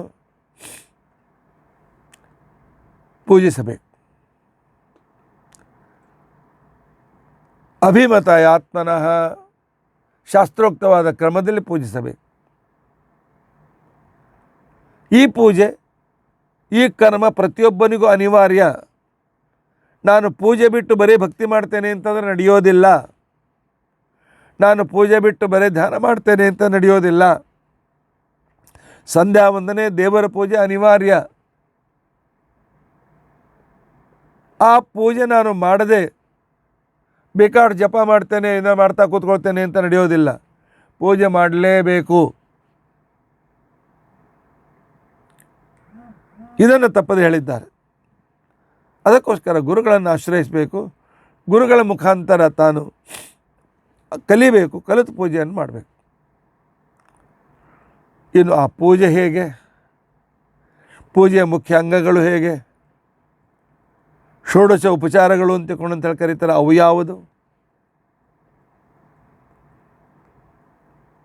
ಇವುಗಳನ್ನು ಮತ್ತೆ ಪ್ರಾರಂಭ ಮಾಡಿದರೆ ಇನ್ನೊಂದು 45 ನಿಮಿಷ ಬೇಕು. ಪ್ರತಿಮೆ ಹೇಗಿರಬೇಕು, ಪೂಜೆ ಆರಂಭ ಹೇಗೆ, ಪೂಜೆಗೆ ಬೇಕಾಗಿರ್ತಕ್ಕಂಥ ಸಾಧನ ಸಲಕರಣೆಗಳು ಯಾವುವು, ಪೂಜೆಯ ಕ್ರಮ ಹೇಗೆ, ಇದನ್ನು ನಾಳಿನ ದಿವಸ ನಾವು ತಿಳಿದುಕೊಳ್ಳಿಕ್ಕೆ ಪ್ರಯತ್ನಿಸೋಣ. ಆದರೆ ಕರ್ಮಯೋಗದ ರಹಸ್ಯ, ಕರ್ಮ ಅಕರ್ಮ ವಿಕರ್ಮಗಳನ್ನು ತಿಳಿದುಕೊಂಡು ವಿಕರ್ಮ ಅಕರ್ಮಗಳನ್ನು ಬಿಟ್ಟು ವರ್ಣಾಶ್ರಮೋಚಿತವಾಗಿರ್ತಕ್ಕಂಥ ವೇದೋಕ್ತ ಸತ್ಕರ್ಮಗಳನ್ನು ಮಾಡುವುದರಿಂದಲೇ, ಅದು ನಿಷ್ಕಾಮ ಭಾವನೆಯಿಂದ ಮಾಡೋದರಿಂದ ಪರಮಾತ್ಮನ ಪರಮಾನುಗ್ರಹ ಆಗ್ತದೆ. ಆದ್ದರಿಂದ ನಮ್ಮಲ್ಲಿ ಭಗವಂತನ ಮತ್ಸ್ಯಾದಿ 10 ರೂಪಗಳಿವೆ, ಕೇಶವ ಚತುರ್ವಿಂಶತಿ ರೂಪ ಇದೆ. ಇದನ್ನು ಮೀರಿದ ಯಾವ ಬಾಬಾ, ಯಾವ ಮಾತಾ, ಯಾವ ಬೀಬಿಗಳು ಈ ಜಗತ್ತಿನಲ್ಲಿ ಇಲ್ಲ. ಪರಮಾತ್ಮನ ಮೀರಿದವರು ಯಾರೂ ಇಲ್ಲ. ಆ ಹುಚ್ಚು ಮಾರ್ಗಕ್ಕೆ ಬೀಳದೆ ಮನುಷ್ಯ ಏನೋ ಒಂದು ಬೇಗನೆ ತಂದೇನೋ ಕೆಲಸ ಆಗಬೇಕು ಅಂತ ಹೋಗ್ತಿರ್ತಾನೆ. ಅದು ತಪ್ಪು. ಪರಮಾತ್ಮ ಅನುಗ್ರಹ ಆಗೋದಿಲ್ಲ, ಮತ್ತೆಷ್ಟು ಕಷ್ಟ ಹೆಚ್ಚಬೇಕಾಗ್ತದೆ. ಆದ್ದರಿಂದ ಈ ದೇವರನ್ನು ತಿರಸ್ಕಾರ ಮಾಡಿ, ಈ ನಮ್ಮ ದೇವತೆಗಳನ್ನು, ವಾಯುದೇವರು ಮೊದಲಾದಂಥವ್ರನ್ನ ತಿರಸ್ಕಾರ ಮಾಡಿ, ಈ ನಮ್ಮ ಗುರುಗಳನ್ನು ತಿರಸ್ಕಾರ ಮಾಡಿ ಯಾವುದೋ ದಾರಿ ಹಿಡಿದ್ರೆ ಅಪಯಶ ನಿಶ್ಚಿತ. ದುಡ್ಡು ಬರ್ಬೋದು, ಸಿರಿವಂತನಾಗ್ಬೋದು, ಆದರೆ ಸುಖಿಯಾಗೋದಿಲ್ಲ. ಅದರಿಂದಾಗಿ ದೇವರ ಪೂಜಾ ವಿಧಾನವನ್ನು ನಾಳಿನ ದಿವಸ ನಾವು ತಿಳಿದುಕೊಳ್ಳೋಕ್ಕೋಸ್ಕರ ಪ್ರಯತ್ನಿಸೋಣ.